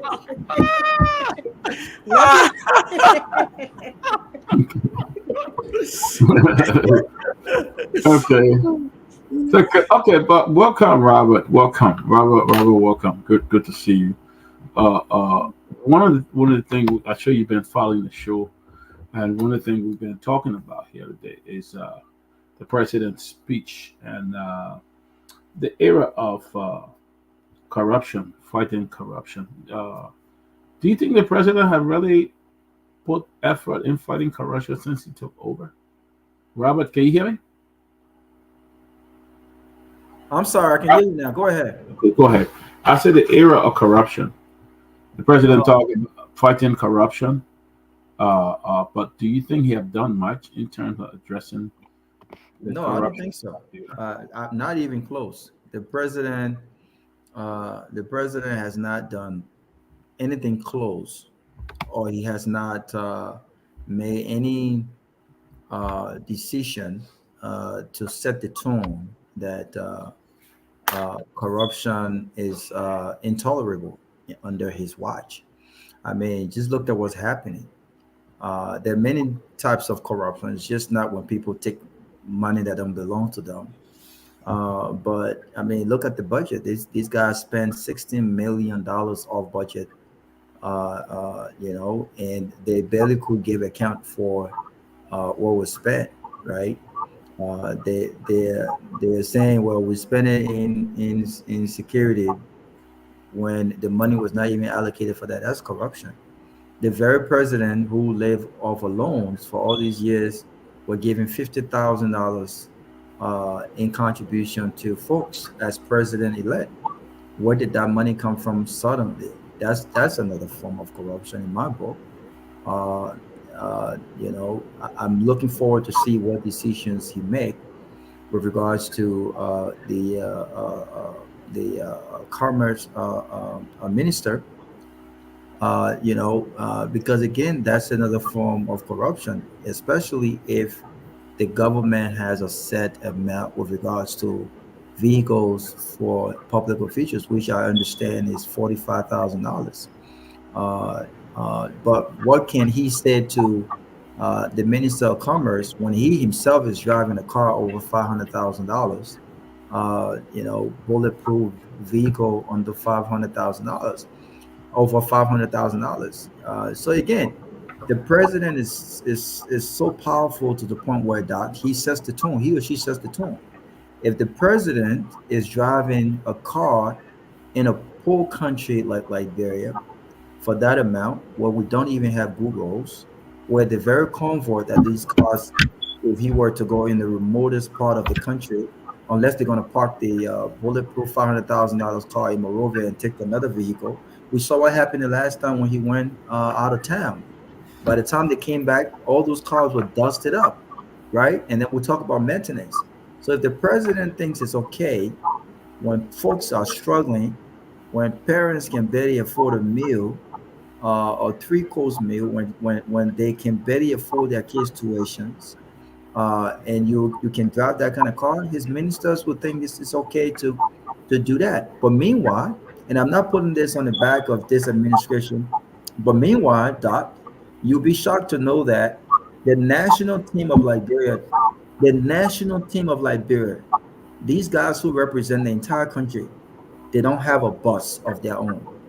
If FIFA had not sent those second-handed buses, those buses that takes about 18, 15 people, these guys would not even have transportation to move around.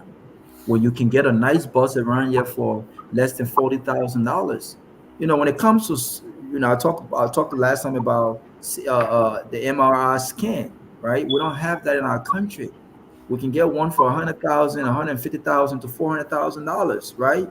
But these guys are driving $96,000 car, $150,000 car, when people are struggling to make ends meet. So no, the president have done absolutely nothing in my book with regards to fighting corruption. And I saw today Senator was at the criminal court scene, all smiles. I mean, you could tell that this was a man who looked completely unbothered. He looked like he was in his Mercedes Benz. He left his house, came into the country after being away for a few months, walked into that court, which is, again, our laws requires that, these guys get bail bonds, right? But all of this whole, wahala around the fact that there was a warrant out for his arrest, and I was told privately the day Samatua entered this country, he will be arrested and jailed. What happened? What happened today?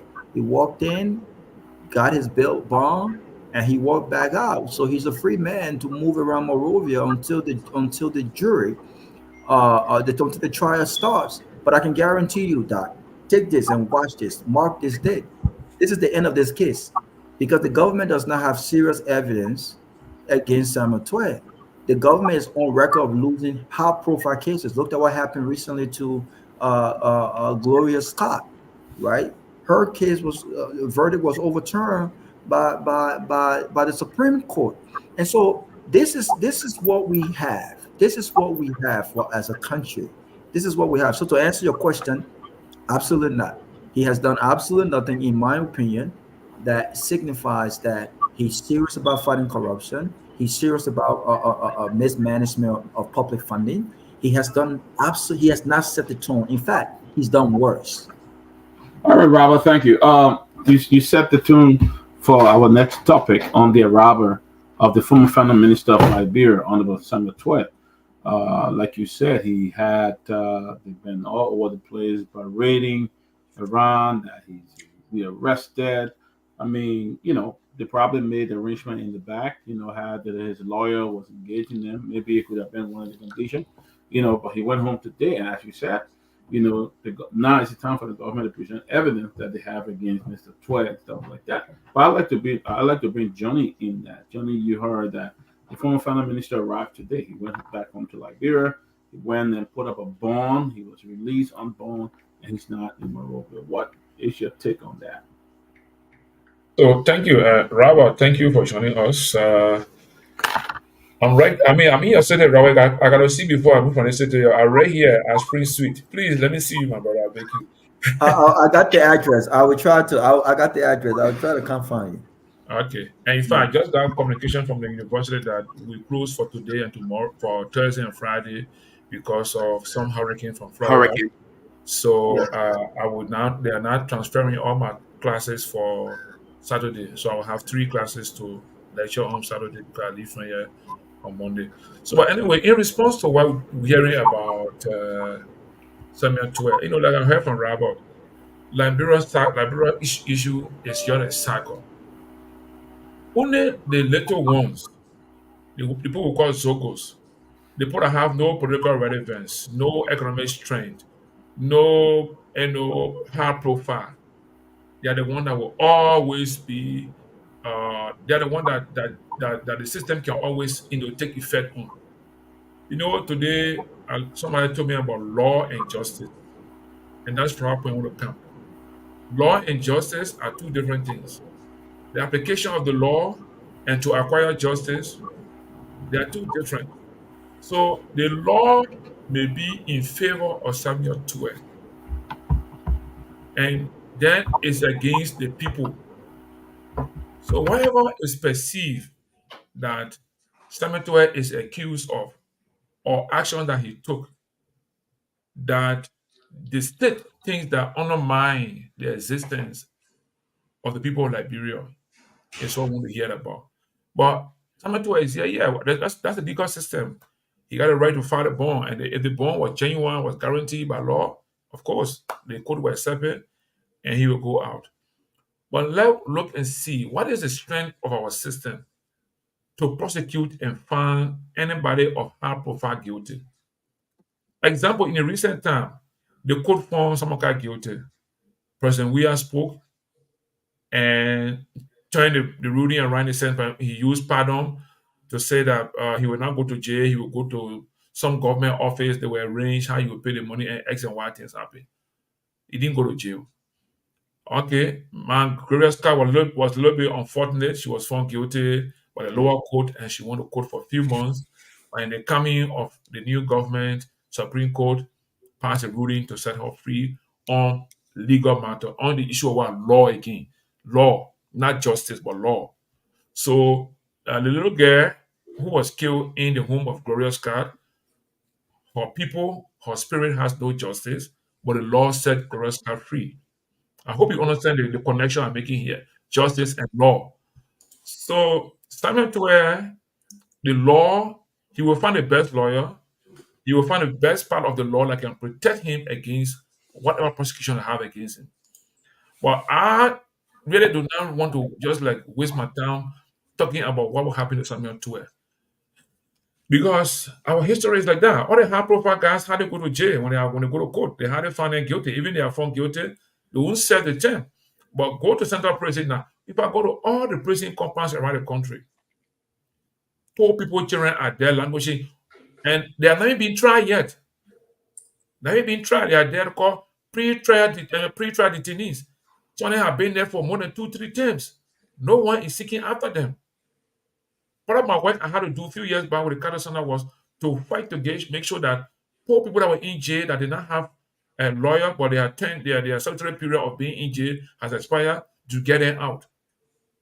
So what I want to say here is that our system will always be about those of us who don't have the profile to defend ourselves. Someone tried a high profile fellow, he will go for a trial, plus and minus. And even if he's found guilty, I don't see serving sentence in jail. I see some executive pardon coming on him or something will happen somewhere. So I would think that when we're discussing justice, let's discuss justice in the best interest of the ordinary men and women that we got in prison, that have nobody talking for them, they have no lawyer for them, and they've been there for years just for simple assault in the community. So I would say that cemetery issue, I don't have much to say about that. The Liberian justice system, whatever comes out, that's it. Alex Richard Jones, former foreign minister, returned today to Liberia. He went home. Let's say this though. He could have said, I'm not going home. I will not come back. And pretty much nothing would have happened. I don't know whether Liberia have an extradition treaty with Ivory Coast and stuff like that. Pretty much nothing would have happened. He said, I'm not going back there. He was out of the country, but he said, you know what? I will go back to Liberia. What is your take on the former finance minister return to Liberia?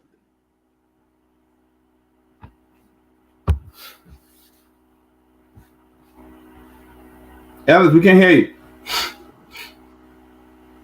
Yeah, like Johnny just said, when it comes to the powerful people in Liberia, then somehow, there's legal representation, there's a rule of law, and there's due process. When it comes to the ordinary people, nothing happens. I want to correct him that no, the top officials have gone to jail in Liberia.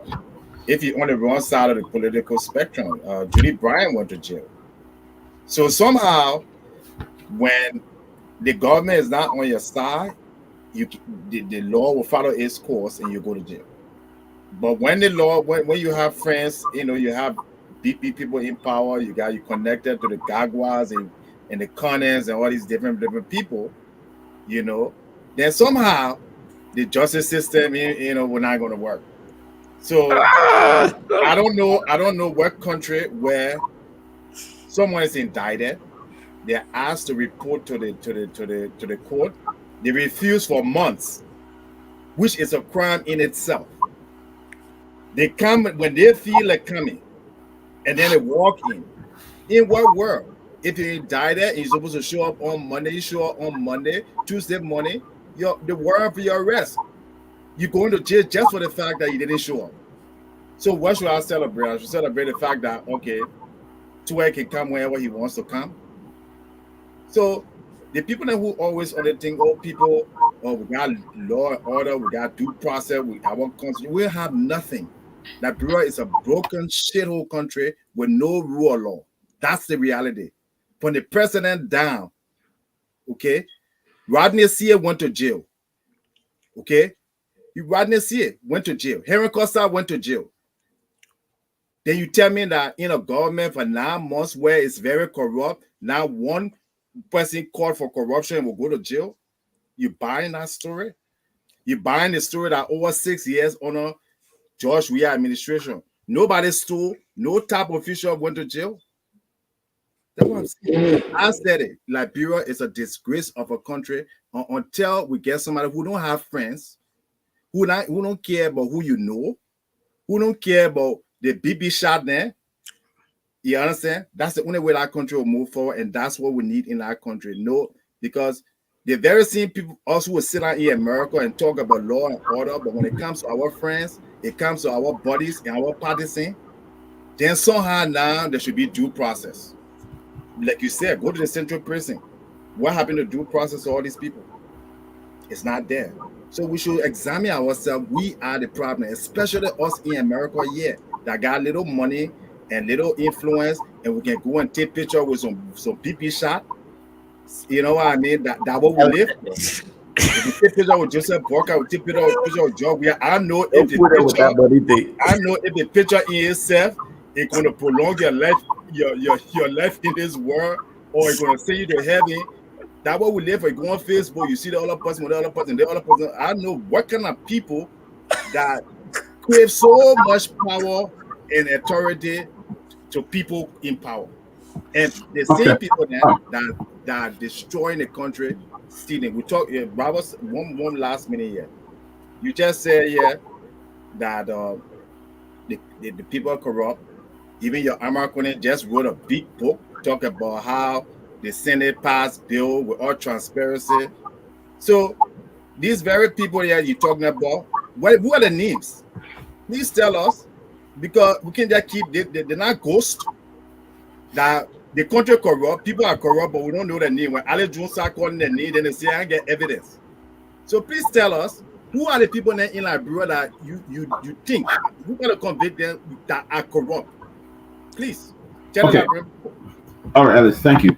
Let's move on to Grace.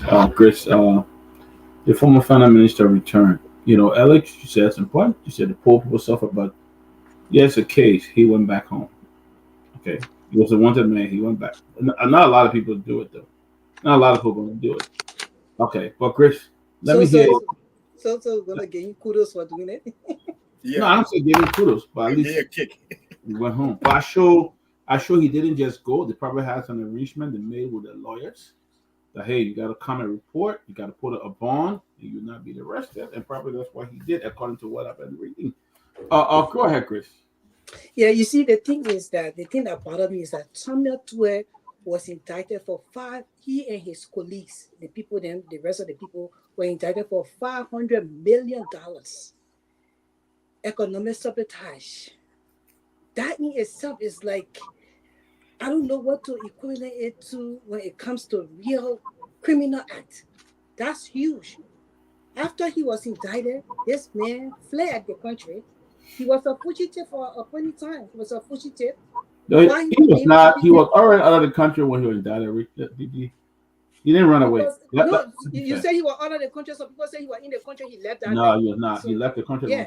So, but the idea that he was indicted, he should have turned himself in to the country right away. That's what P. Diddy did. P. Diddy is a multi-freaking millionaire. He put his own money in this country. He never stole nobody's money. He was not poor one day and became rich the next day. He worked for his money. When he knew the New York government was about to indict him, he never had a chance. Never had a choice. He left Florida and came to New York so he can make sure they indict him, and he goes and sell bond, which he did not even get. That's the beauty of the great United States of America. How can we sit on the platform and start to talk about somebody like Samuel Pewee being indicted and they get him bond because it's the system that how it works there. This man talk about that same system that he did not trust the system. The idea he came in the country by night at the airport. They were supposed to arrest him and make sure because he was indicted for months and he never showed face. So I don't understand how this whole system sometimes will come and talk about how the system is not right. Then when it comes to certain people, will say, "Oh yeah, but it's the law. It was supposed to be like that." Samuel Pewee was supposed to at least go to jail for 48 hours. But the gravity of the crime level against him, number one, and the idea that he was indicted for months and never showed face. He was supposed to go to jail. But like, bro, that's why I was saying the platform the money is a two-tier justice system. The people don't care. Once you got status in that country, you have done nothing wrong. But post out there and say, "Oh, I'm a mother, he got money, So and they gave him $100,000 car. So why? But you get money.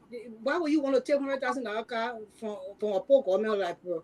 And now you got Toba Jala new or in the store Toba Jala just signed a paper because you were allotting that amount of money for cars to your ministry. So all these little things. But what I would say is that Liberia need to start over. Yeah, you know how when you start something all over, you just start from scratch. I wish they had something like that for Liberia to just start all over. Because the criminality in our country, I wasn't surprised that they were going to let him put a bond down and they were going to let him go free, or even detain him for 24 hours. I wasn't surprised. The whole justice system, especially that criminal code, there's also sedition in there. All the judges there, there's also sedition. What do you expect? Somebody who has a sedition.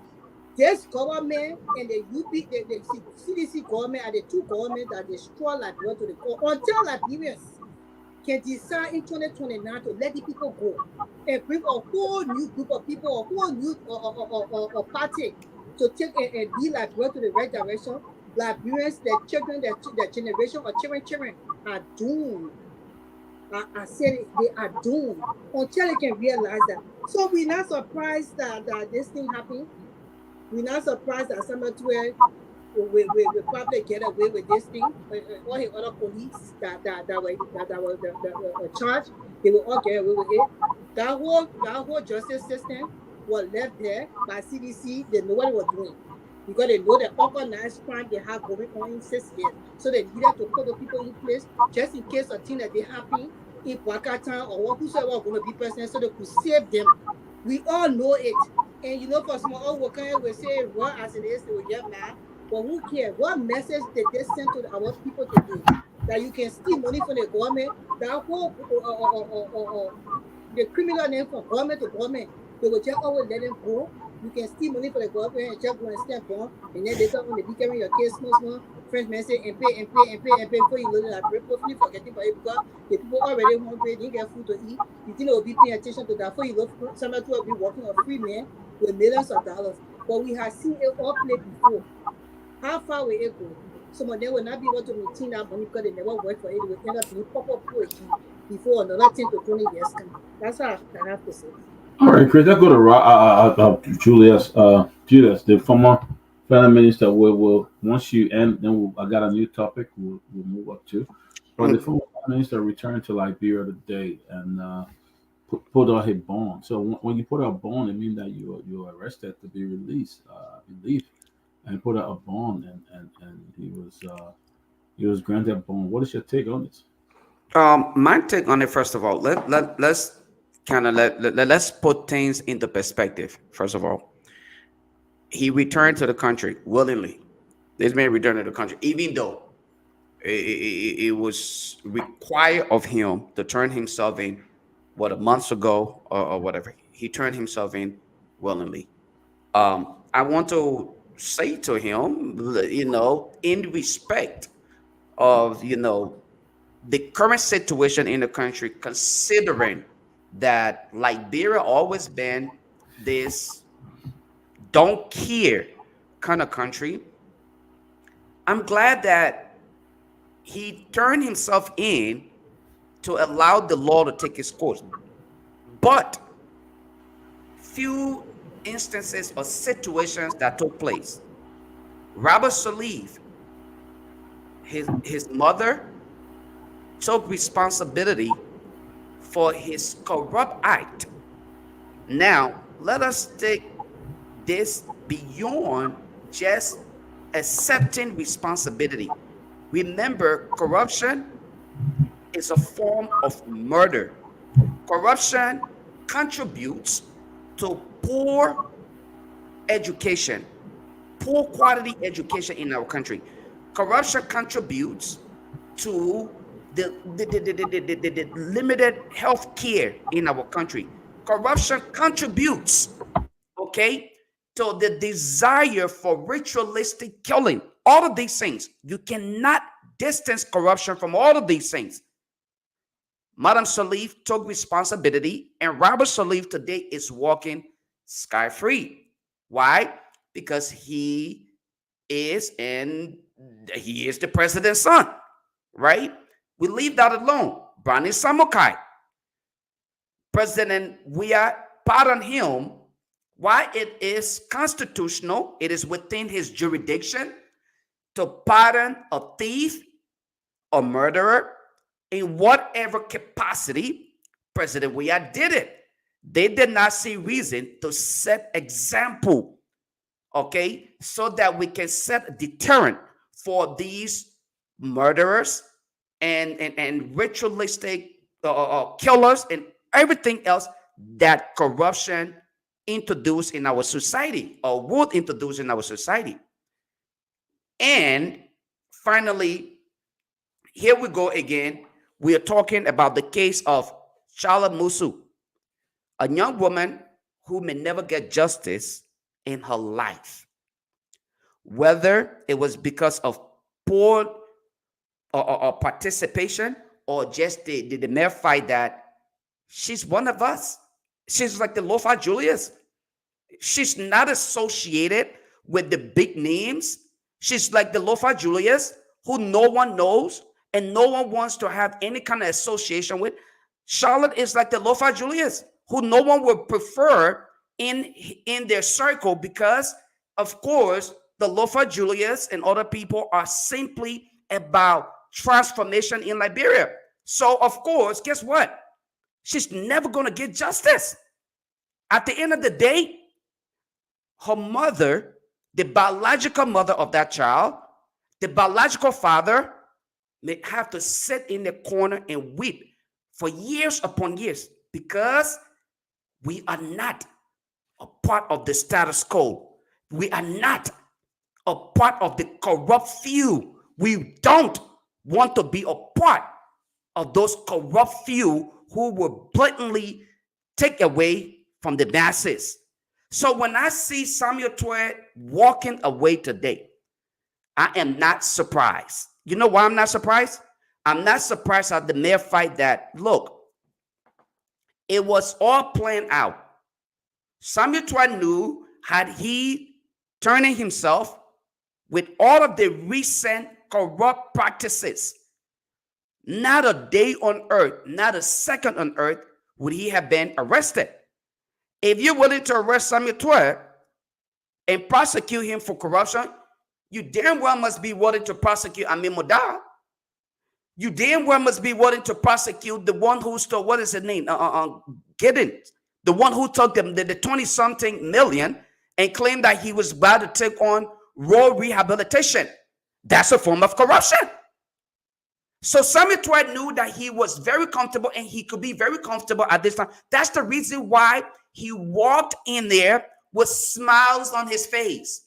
He walked out with smiles on his face.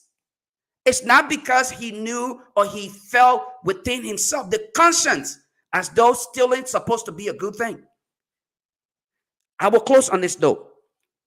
The reason why we continue to struggle is because those who have been a part of the problem see no reason to feel guilt. When you see the lack of Amara Kone, the Amin Modal, and other people who were part of the corrupt system yesterday are coming in today to present themselves as saviors, when this is the same Amara Kone who could not publicly declare and disclose his assets declaration to the public, but today presenting himself as the option, the alternative to a better Liberia. Who do they take us for? They are making mockery of the situation when young people are dying daily. There is a video out there where a young woman was tied to the tree and whooped because she stole wires. There is a video out there where the LDEA is carrying on drugs bust because these young men are sleeping in the cemetery. They have no programs put in place. They have no options or alternatives provided for them or a life that they can be a part of. But you know what? It's an opportunity for showboating. Maybe we can bring the video cameras and show that we are doing a piece of job. So I didn't expect anything more out of this entire thing. And like Alex said, Nothing is going to come out of this entire case. And this is the routine. And this is why they all came together and fought against any possible change. That's why the gang of the cartel fought against Alexander Cummings and said, if we dare allow this man to stand in the midst of all of our corrupt practices, he will expose all of us. Okay? Let's move on. Let me close on this note. We gotta get other guys a chance to talk now. And I will close on this note. I will give other people the chance to talk. You've been closing everything. Okay. Dr. Peabody, then I'll take my time off then. Okay. Let's go to Sylvester. We just come in. Sylvester, let's go on the case. Lofa struck some point here tonight.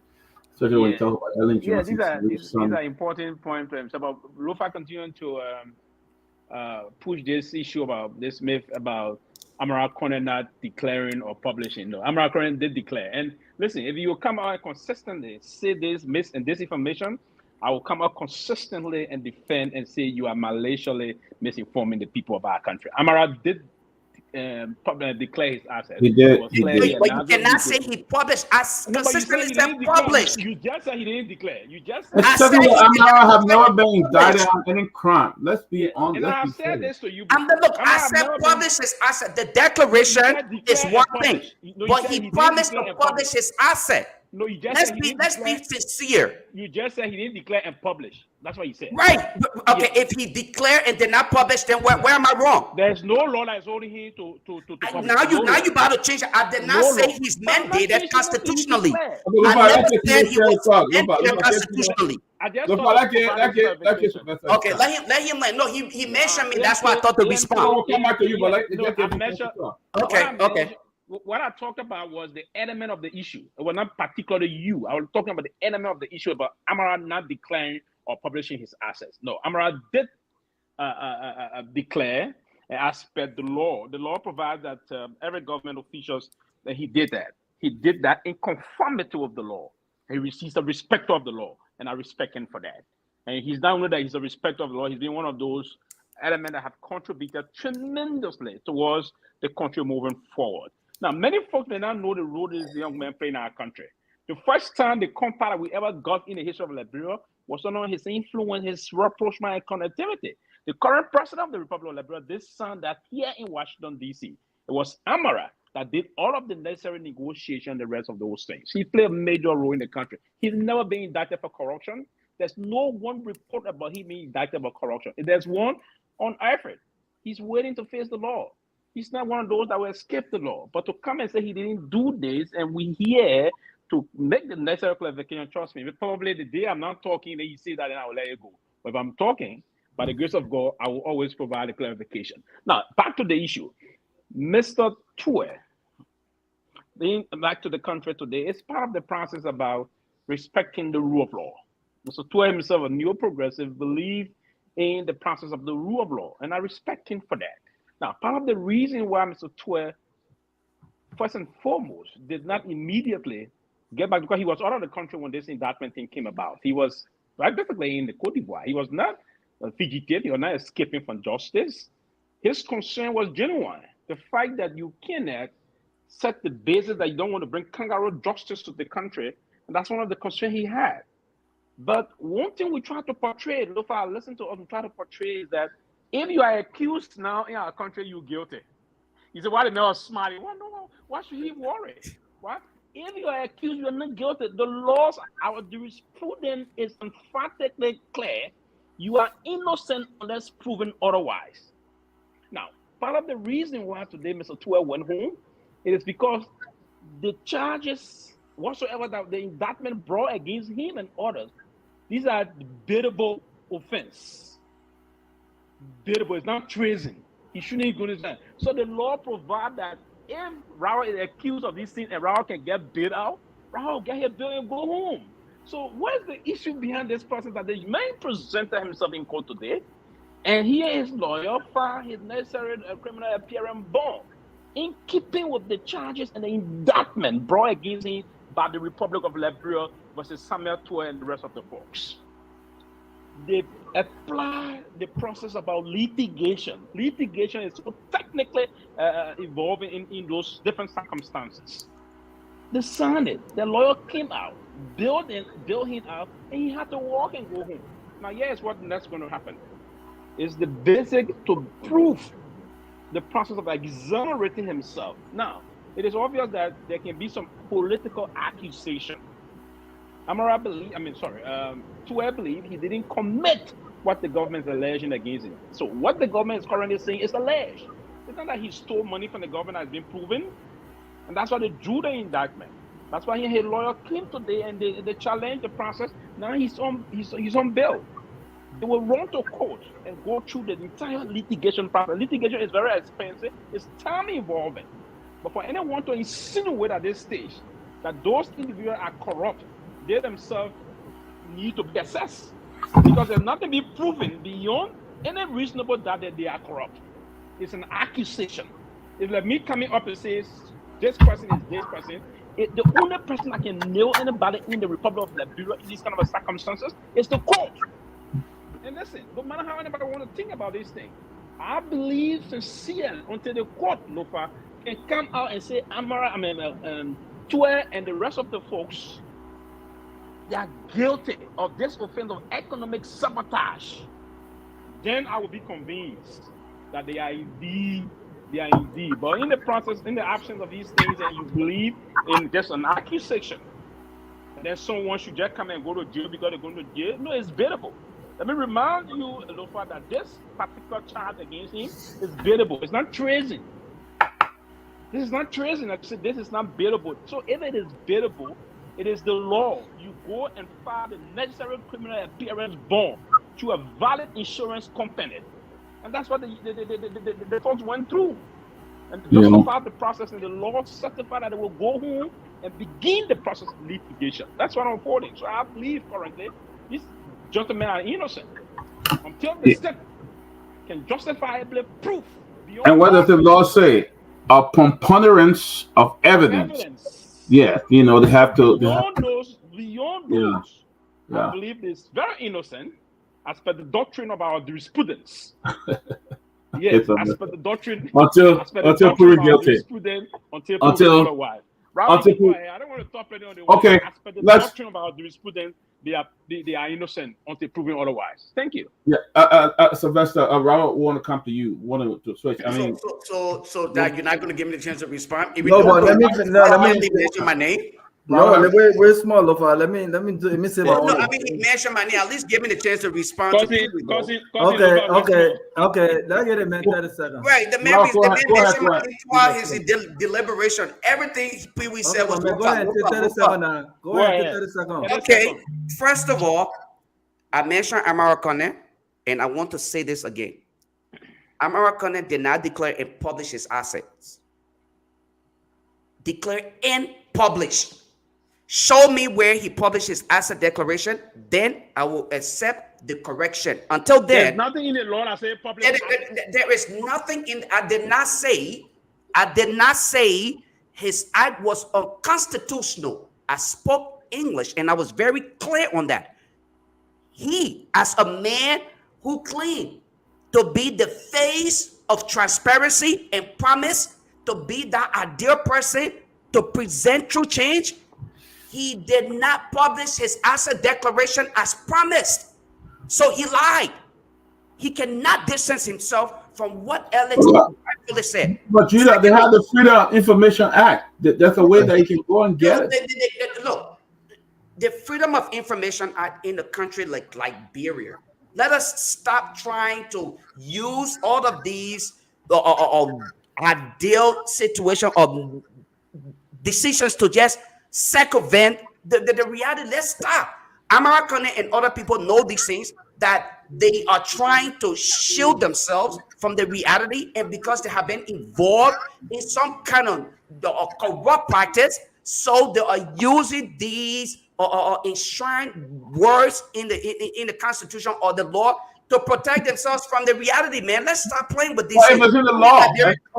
Dr. Peabody, let me ask you a question. Okay, so let me, 30 seconds over now, man.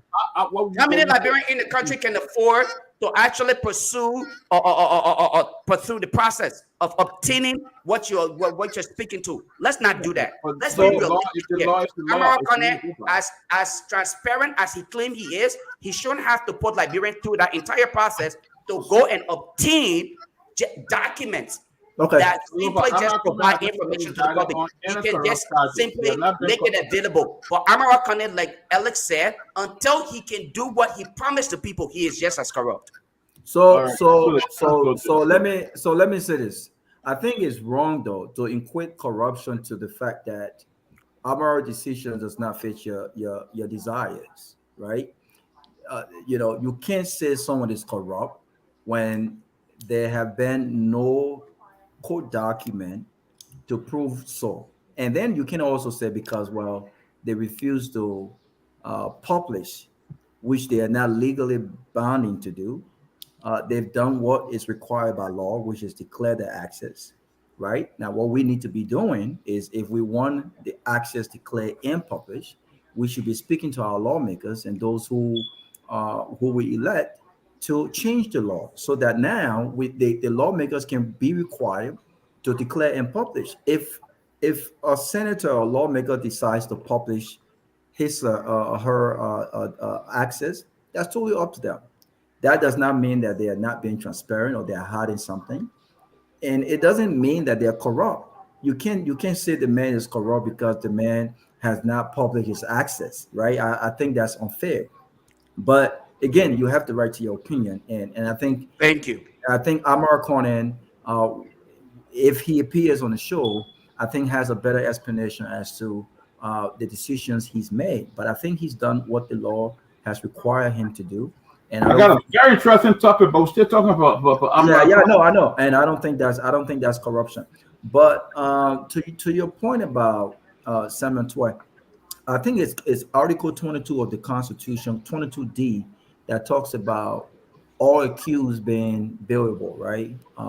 And so I don't think that the issue here for me is the fact that the law was followed, right?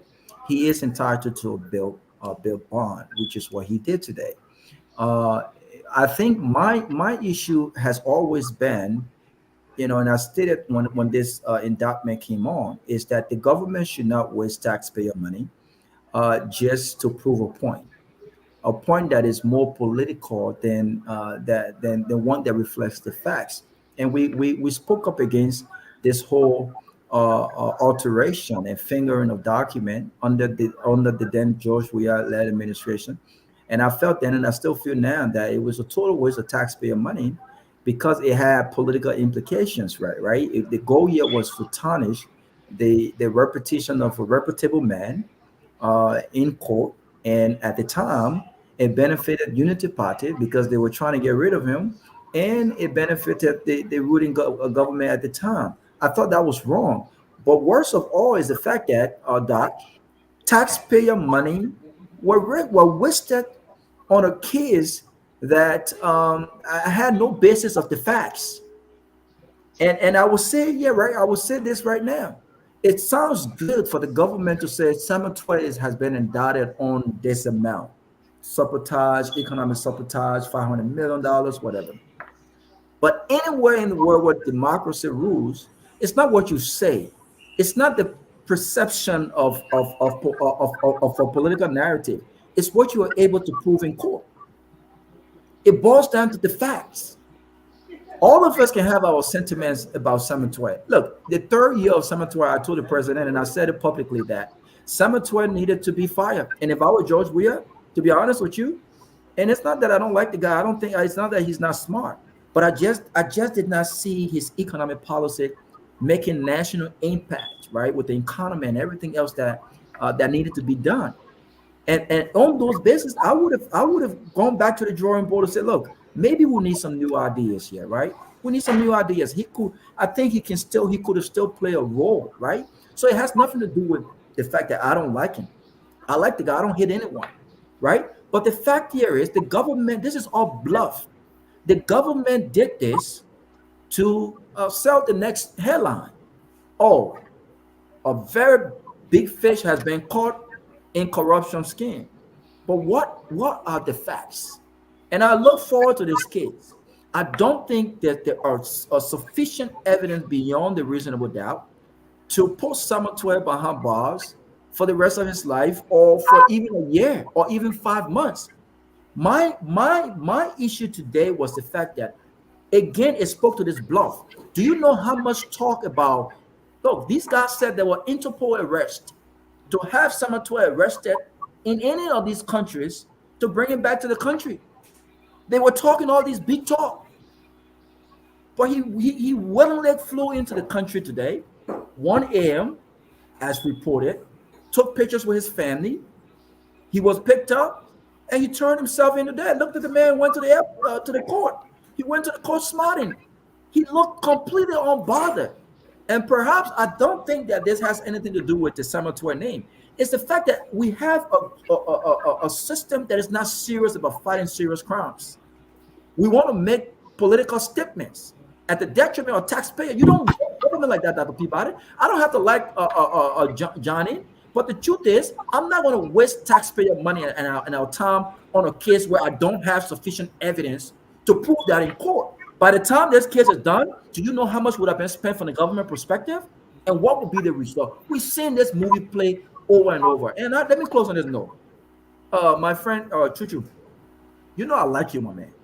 But you always calling my name when you're friends with the Garguahs. I'm a regular guy. I've never worked in government before. Somebody said I'm the first Bassa, I'm the first Garguah on TV. So why you keep equating my name to the so-called people? No, don't. It's not fair to me, my brother. I'm just a regular guy. So I'm not one of those who will get you out of jail in Liberia. I'm not one of those folks you will call to save you, right? So I don't think it's fair. But the fact here is, the government has no case against Samuel. This is all bluff. There are no evidence to prove in court beyond a reasonable doubt. And I just think that this is the beginning of nothing that you will see as this case play out. Thank you. Look, it's a lot going to happen. Let me remind our audience. I think 8:00 or 8:15 tonight. We're going to be on. Garguah asked a question. You might have. I'll come to you. We'll have a special tribute on Myean Gawe tonight. There will be a special tribute. There will be musicians singing. There will be people coming, and we're going to be doing that on the closing argument. The family, everybody's going to be doing that on the closing argument. So if you want to stay tuned to 8:00 tonight, stay tuned. It's going to be a great time and just talking. But let me say here, before I come to you, Alex, Liberia is a very small country. Everyone knows everybody. The French almost everybody. So even in this country here, there are people that I have known. I live in Atlanta, Georgia. I knew a senator. I knew a representative to go to a house and all of that. Doesn't mean you should not be friend of these people because they are senator in the whole position and stuff like that. I think sometimes we miss the point. We'll continue to accuse our friends because they are friend with somebody. It means you support their attitude. I don't think that's right. Chuchu, come up, and then the next topic we're going to. Garguah, you raised a very good point, and I like you too. You're a Bassa man just like me. But let me tell you why I always call your name. I don't have a problem with who you want to be friends with. Whether rich, poor, powerful, it doesn't bother me. What I have a problem with is that you're given the opportunity on a national platform to fight for the Liberian people, to advocate for your Bassa brother and sister all the way in Liberia that ain't even got food to eat, slipper to wear. And instead of you using that opportunity to talk about the ills and the corruption in Liberia and the people who created the system you talk about, you say, oh, our system broken, right? You are there, you're here to defend them. That's the one I have a problem with. You can still be friends with whoever you want to be. You'll be friends with Colasco, fine. You'll be friends with Joe, we are fine. Nobody's stopping you from being friends. But when you come on a platform and tell me because this is your friend, so your role here is to defend that friend against your country, then I have a problem with you.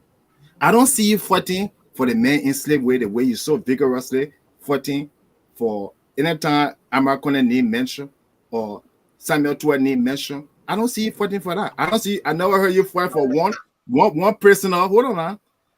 I never heard you fight for one low-key person in Liberia since I've known you from Focus Days.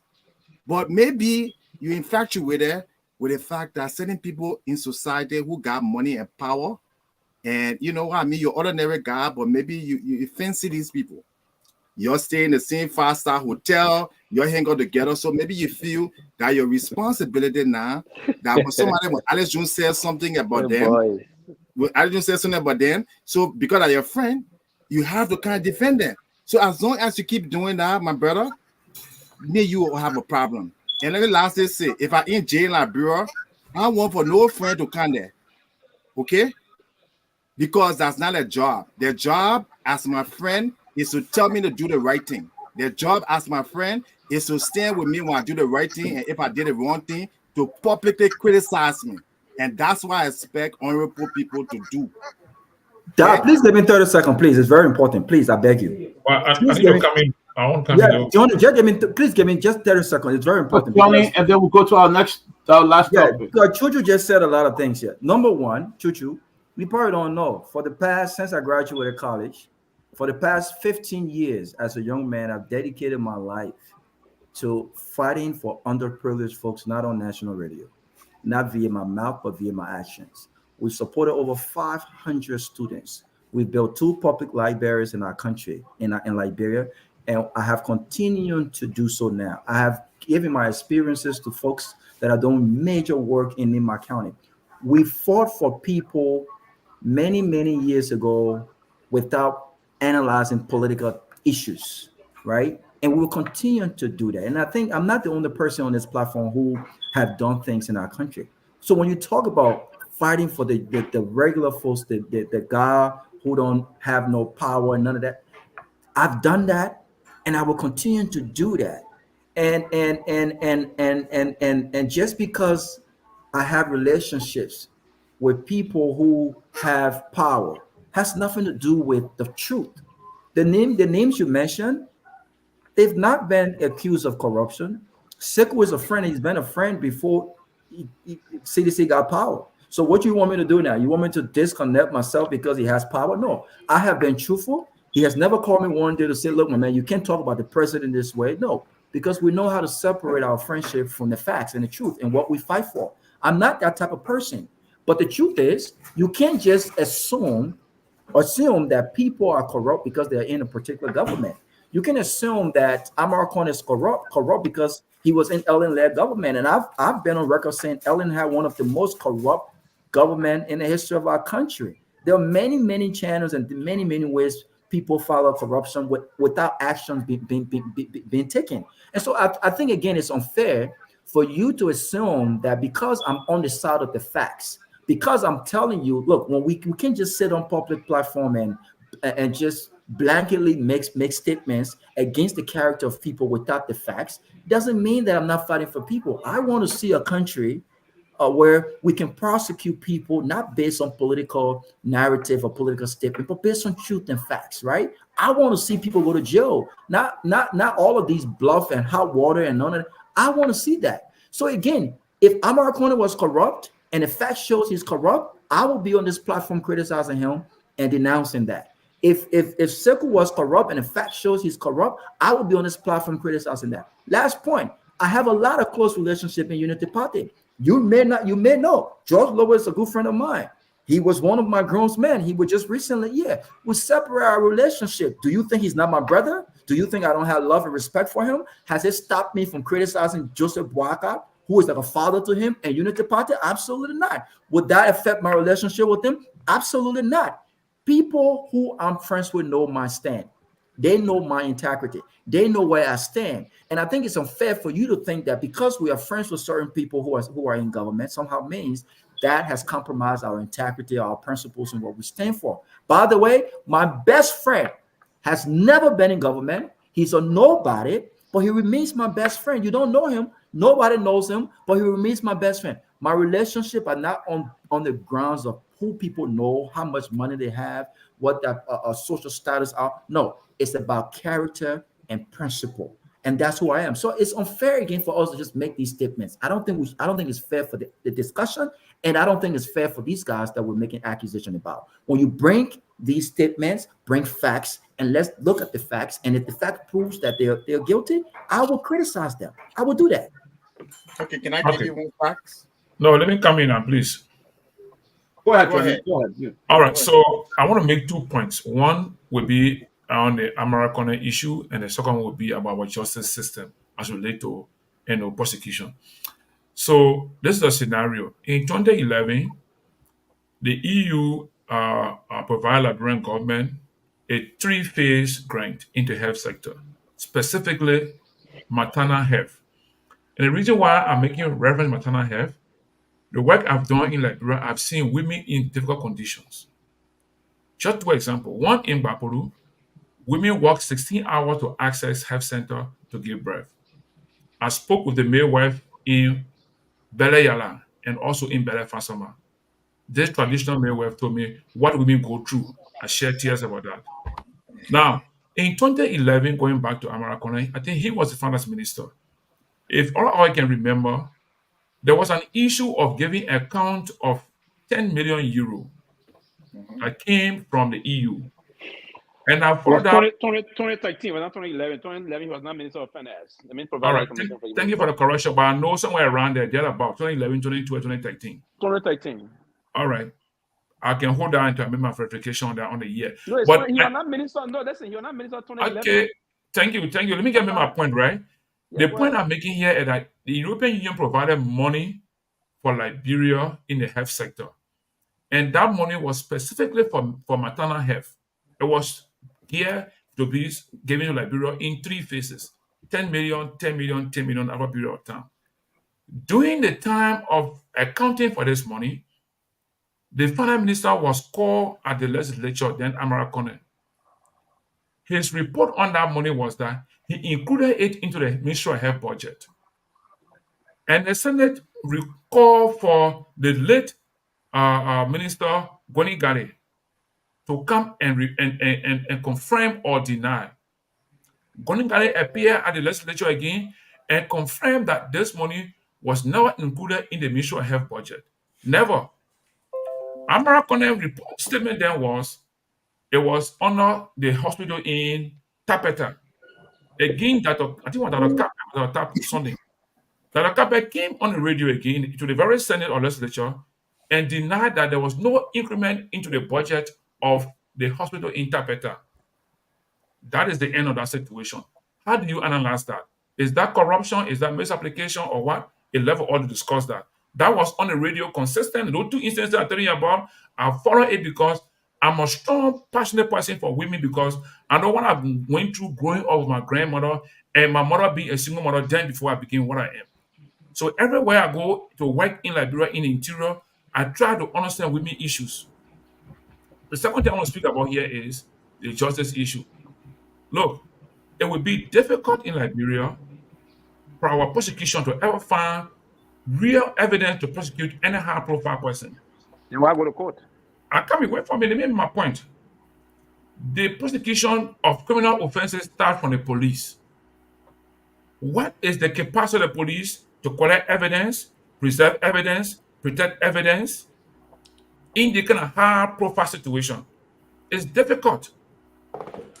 Let's relate to what happened to Garguah case. What was the Supreme Court decision to set Garguah free? Because of flaw in the evidence gathering process. If you can recall that Okuri came back after the prosecution, after the Supreme Court ruled, that Okuri came back and said he stayed by his word that the evidence collected on the remains of the little girl did not have an issue of a male gene or whatever. But I'm making the know that I want to understand that our system of justice, especially so the criminal justice system, is under-supported. They don't have the capacity to collect evidence to prosecute high-profile cases.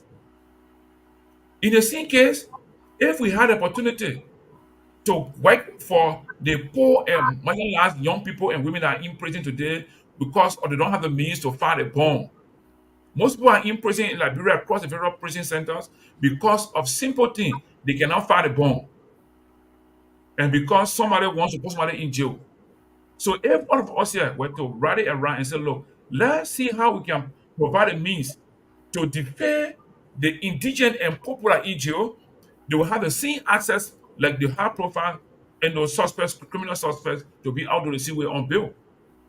You understand? If all of us here raise money and go to other prisons around Morovia and file bond for all our brothers and sisters in jail for cell phone, for aggravated assault, for simple assault, for simple offensive criminal offenses, our prison compound will be empty.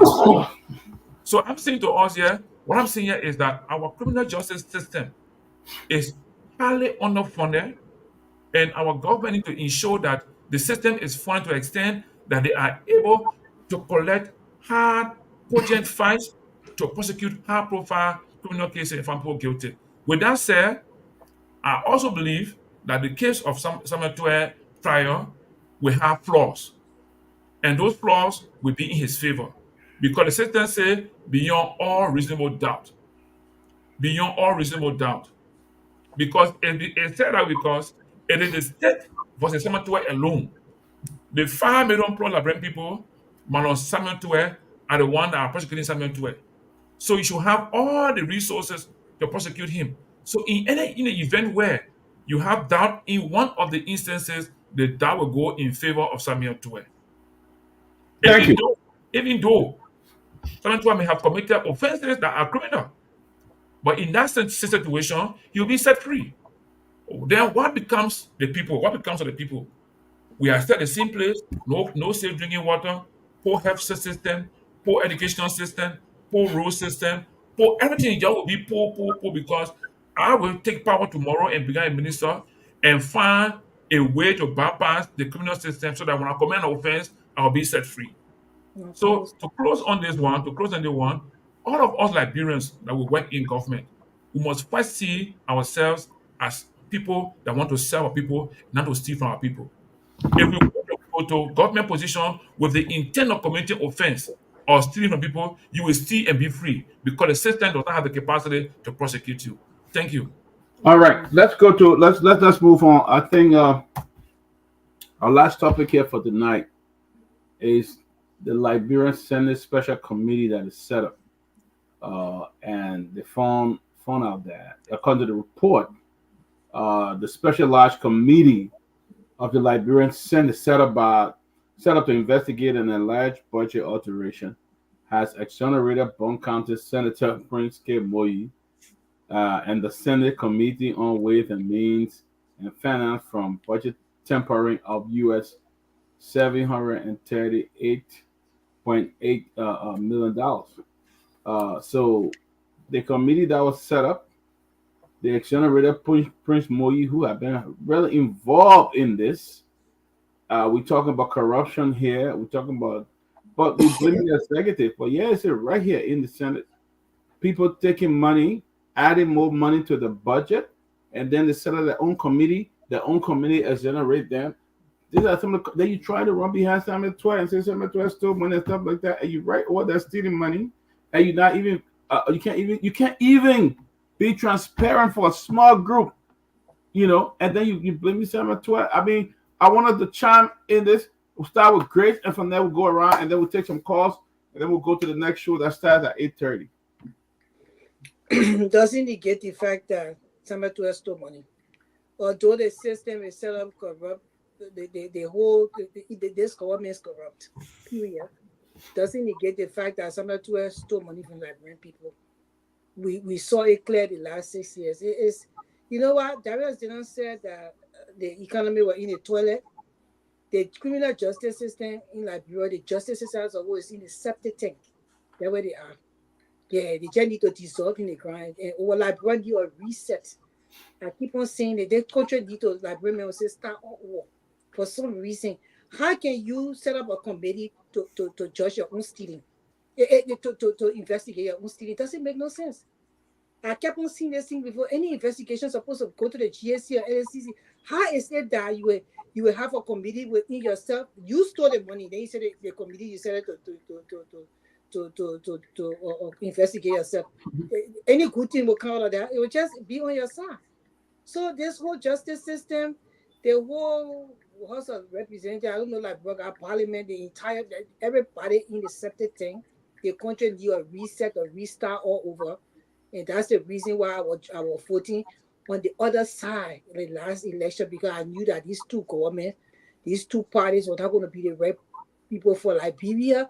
I still stand my ground until Liberian people can open their eyes and let CDC and UP party go.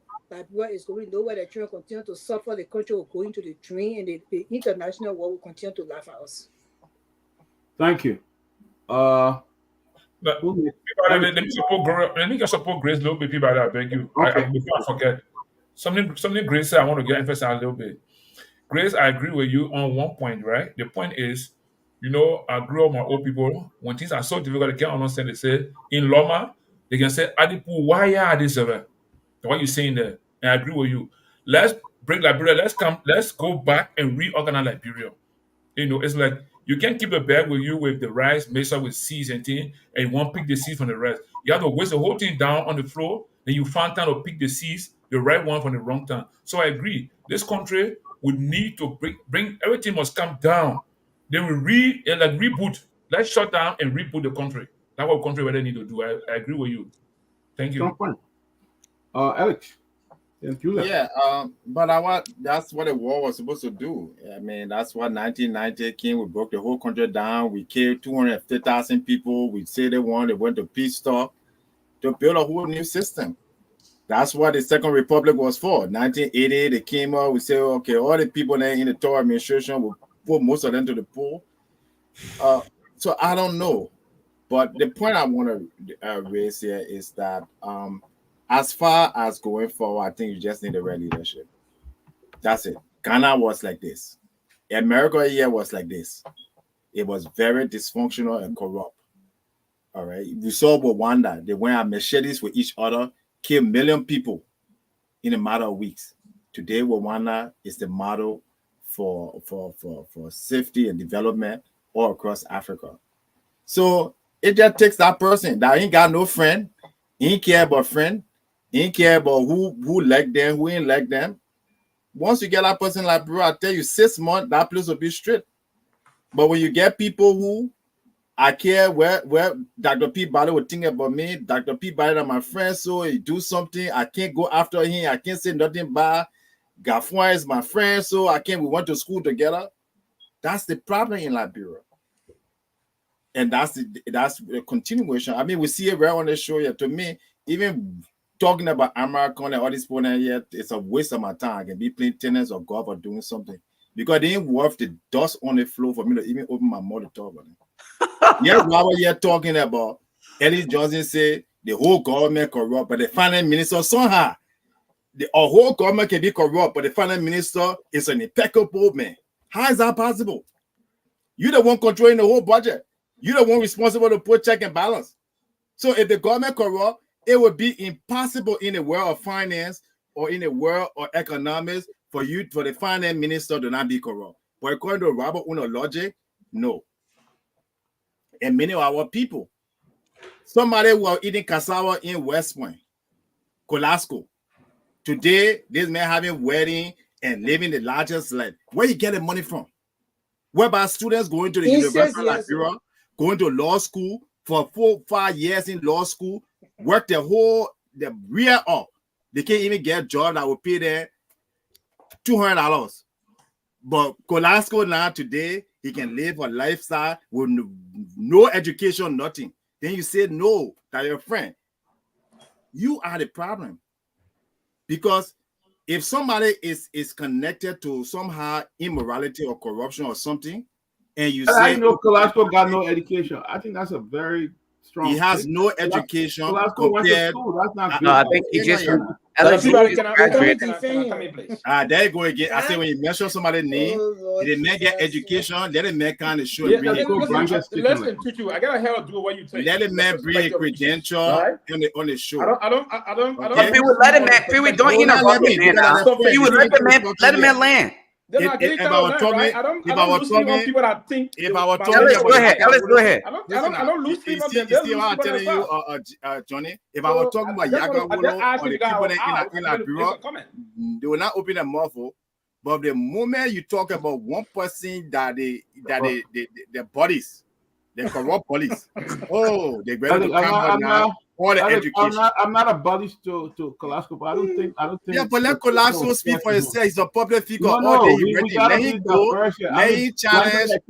No, Dr. Peabody. Wrong, Alex. He's a grown man. It's more like an insult than He's a expressing your public view. figure. It seems like you're insulting more than expressing your view. No, but I have the right to give my view. I Let don't think him- he's let him qualified. finish. Let him finish. Again, I don't think there's students in Liberia, there are people far more educated. Thousands of people graduated from the university, from the medical school, from the law school. You can't tell me that he was more qualified and went through a process to be where he is today. That is a form of corruption. So whether you know him or not, that's a form of corruption. Now, if you say you want to ignore that fact, if you are special aid to a president, and you say that the president will, how do you become special aid to a president? Did you apply for it? Did you go through any process? The president can appoint his own and that's the problem. That is the problem. The president said corrupt. No, hold on, yeah. I want people to work for me. I will choose my own special aid. No. There are civil service requirements. That is a hypocrisy here. That is a hypocrisy. Even here in the very country that you serve today, in the very country you live today as a citizen of this country. Listen, what I'm telling you here, whether they do it, listen to me. Nobody said, again, guys, listen here. Nobody said that no corruption here. I respect your view, but let me finish my view before you guys can. You guys talk. Okay, Kalasco is more qualified. He will be in the next government. He'll be special aid, everything. Good man. He's fine. He never did anything wrong. I'm not gonna never did anything wrong. Let me president in 2029. Let me put that in Kofa. So that's why you guys want me to say I endorse all of them. I support them. Liberian people, you vote for American. From the University of Liberia. I mean AME University. He did. Is he a graduate? Your fact check before you start accusing people. My fact here is there are more qualified people, and there was no process. There was no process to select people who work, whether at the executive mansion or in any capacity that has any merit. That's a form of corruption. Now, one person, I'm supposed to become your aide just simply because I know you. I gotta take a civil service test. I have to have some kind of basic requirement. That's part of corruption. When you say that, because I know the other person here, Darius, a family member all over the place. The other person, a family member all over the place. So what happens to the people who go into school? What happens to the people who graduate? What happens to the civil service test? So that's corruption. Now, only Samuel 12, and only, So we our own problem. We want to fix things. Only the one we want fix. We say we want a society that is fair, equitable. So every child, every person should be able to apply to be presidential special assistant, and the best person should become. That's how you do in a meritocracy. But in Liberia, no. Let me one person because I know them rich, and the other person, and besides that, you want to tell me that special assistant to the president is supposed to be having wedding and having that kind of money? Lifestyle audit. Gongloe talk about it. So tell me that the money that he earned legitimately to live the lifestyle that he's living today, to build houses. So do you know? I'm even hearing that Kalasco got a degree while he was special aid. So that's what I'm trying to say. Professor, go ahead. I think. Yes. Thank you. Let me first, and for me, I love to be very systematic here.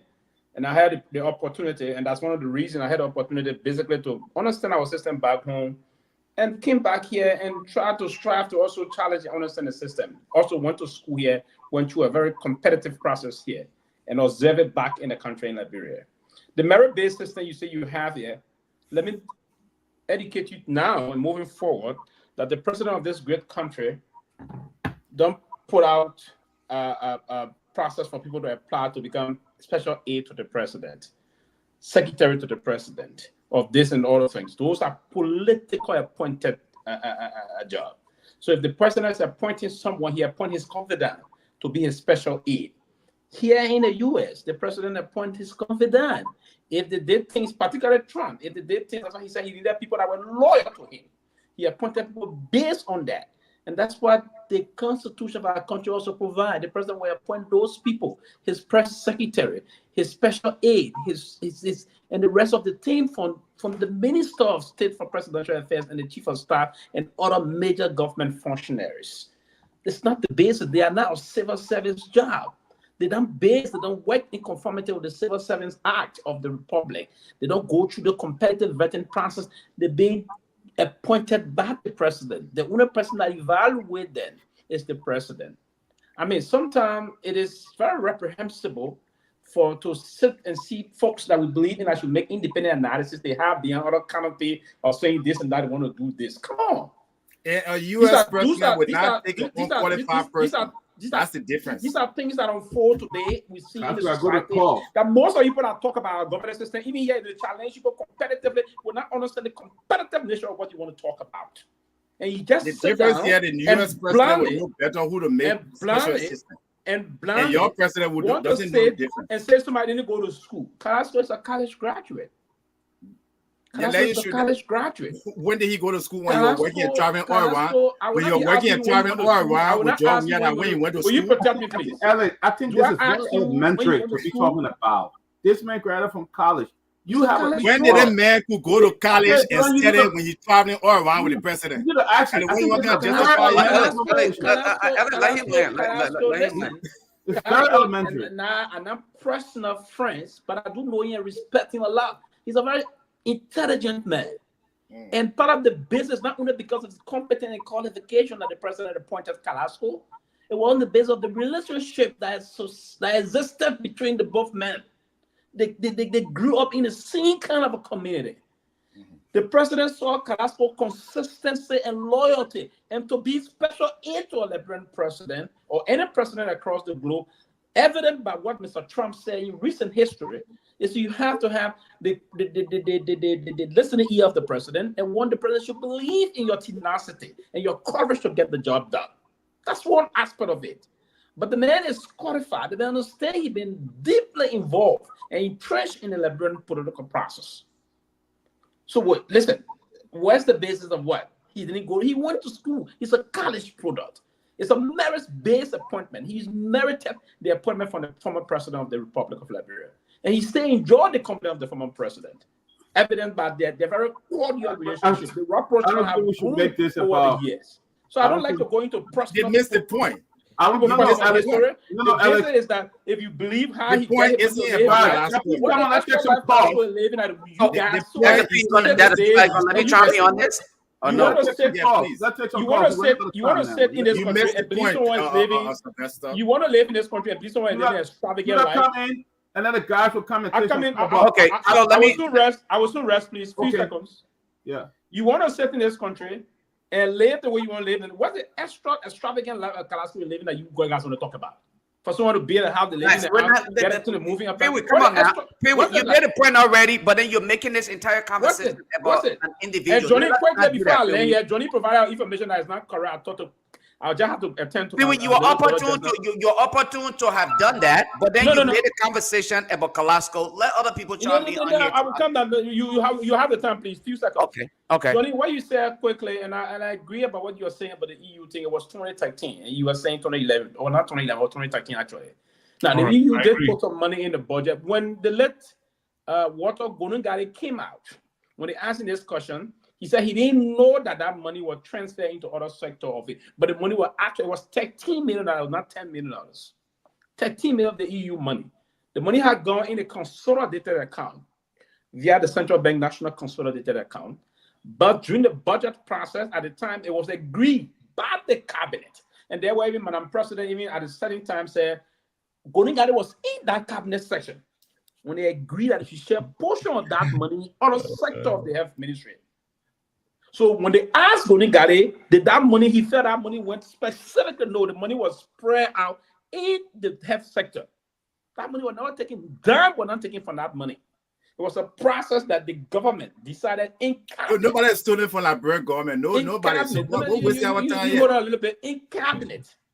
Sylvester, you're That's the right. There's no process. stealing in That's the Liberia. process. Thank you very much. Let's move on. That is it. No, my dear brother Lofa will come in now. So I mean, we sometimes behave No, very very dogmatic in our thinking, and no, we listen, enter with Sylvester. certain and believe people should take it the way they want to take it. No matter what Sylvester. they have, people all people react in their homes and they want to express those kind of tendency. No.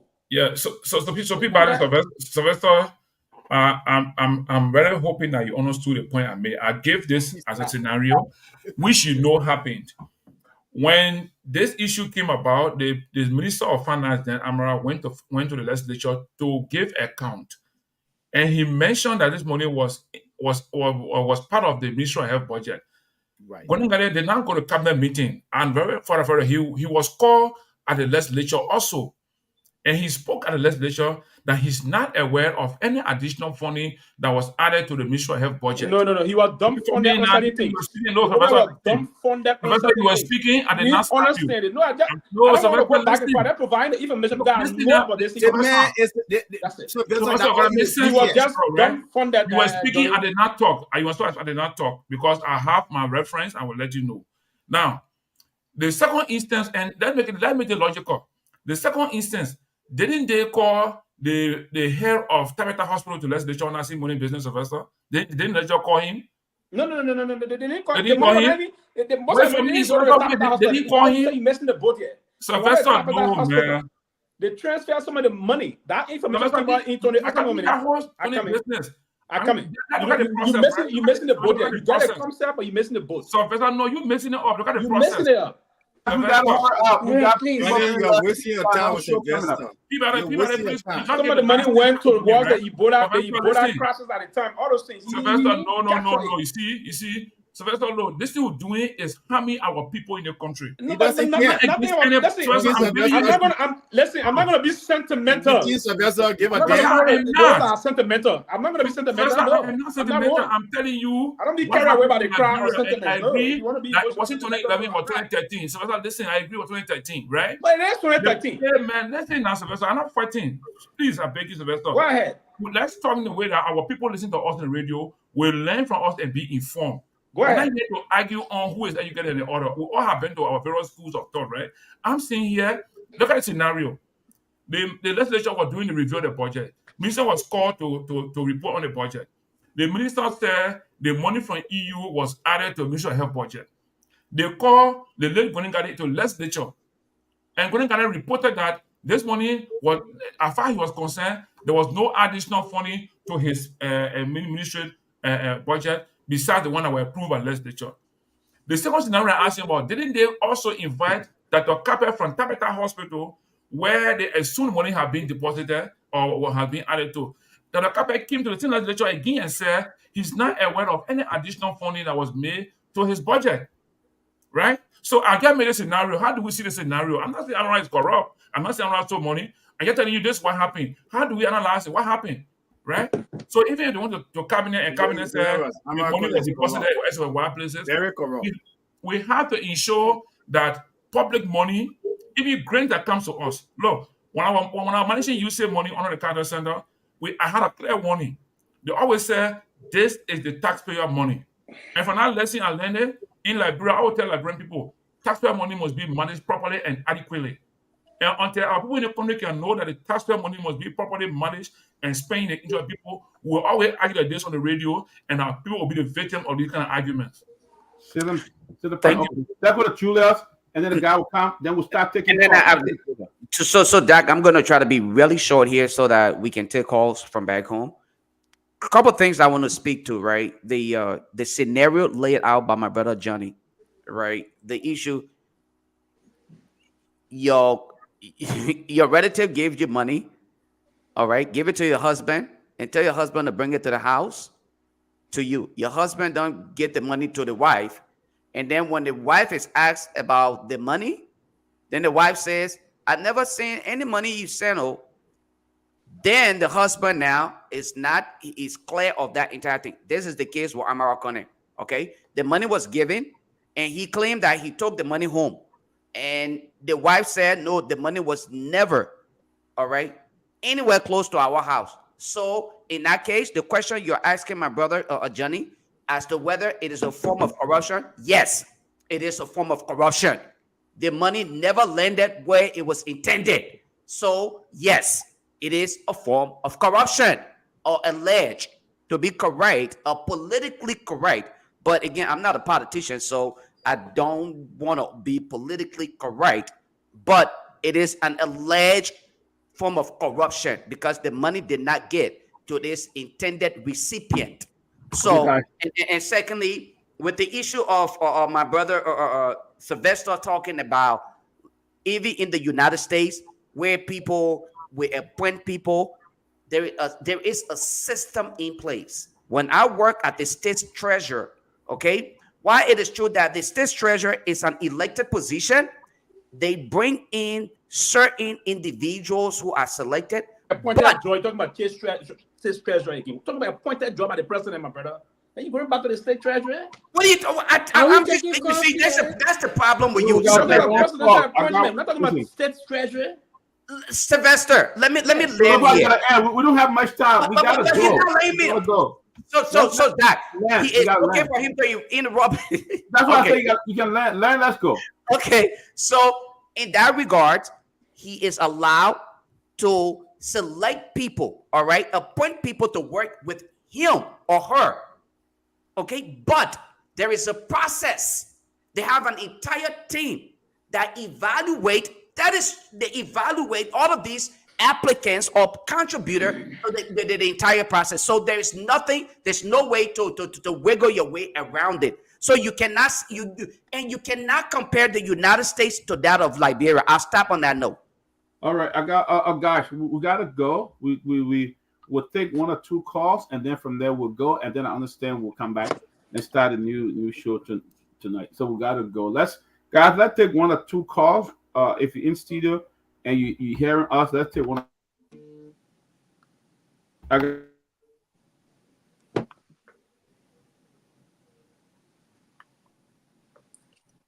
Your phone on mute.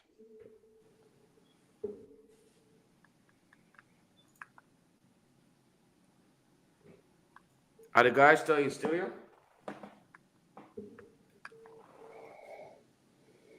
Something to shape our country in the right direction.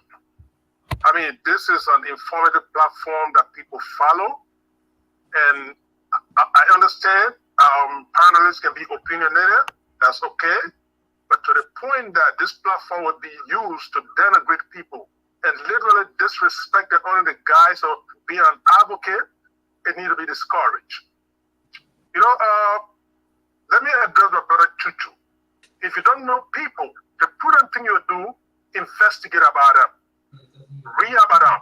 But to sit and continually denigrate them is appalling. This is infantile politics or childish politics. You don't do that. It's highly disingenuous for you to come and continue to antagonize people. You confronted Robert Garguah on this platform, talking about because he's friends with people, so for that reason, he is associated with corrupt people. By the way, Alice Jones, just for your information, the Benjamin Sanvee that you sit on the platform with, he was just in the 12th grade when Charles Taylor appointed a youth advisor to the president of the Republic of Liberia. He was now a college product. And he was respected in a position as a young man. So if you read your history, when you don't know people, ask questions. By the way, Kalasco was not living in West Point. That's 1, 2. You don't know his educational background, ask questions. Musa Bealded, let me just close on this. Musa Bealded came on the platform. You, the Alice Jones, you continue to call him criminal when he was never adjudicated by any court of competent jurisdiction in Liberia. And today, you respect him. You are healing him. This goes to the panelists. It's unfair to the people to come here and under the guise to antagonize people and call them names. It's appalling, Alex. Please do your research properly. Don't be personal about people when you get your political ambition in Liberia or anybody on the platform. It's the right thing to do, but just don't be antagonizing people on mere fallacies, on mere stories. Thank you. Thank you, caller. Thank you. All right, guys, let's take two more calls and then we'll call it a day because the other guys got to come on for the show. Okay, so you can call us on 077-285961. We have a caller right here. Go ahead, caller, you are live. Go ahead, sir, you are live. Okay, thank you very much. I want to thank the caller who just called. I mean, people get to the discourse and be too sentimental. Try to antagonize a personality. I mean, you don't come to the discourse that way. That means very childish. And one of the panelists said, I want to tell Sylvester to be objective. Sylvester is not a seditious, but he's trying to be objective. That's good. Okay, thank you. Thank you. Thank you so much. Thank you. The next caller, 077-285961. We gotta go. They got other guests waiting. So just caller, go ahead. Let's say it quickly. Thank you very much. You just got it right. And but let me be strong with you. This platform is highly listening to in Liberia. If you are on this platform, not because someone is a sedition, and you don't say American policy or politics. If you don't understand that black politics, please come into A and understand it. If you stay too long, if you want to That's easy people expressing themselves. That's easy people that are rabbi.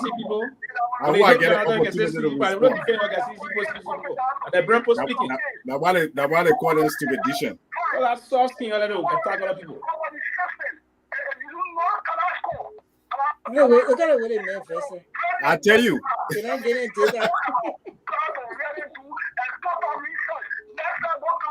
You get cried on that before you get cried. You are welcome. Just one more, then we gotta go, guys. Just one more. Okay, just one more. You are final caller. Go ahead. Please, can you please be audible, please?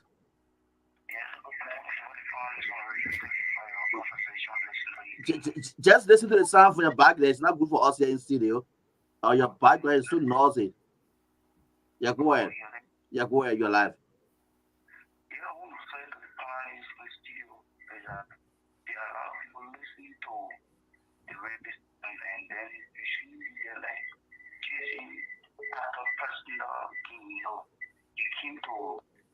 Election the people, give the people mind, so you should not be there to run after personal king.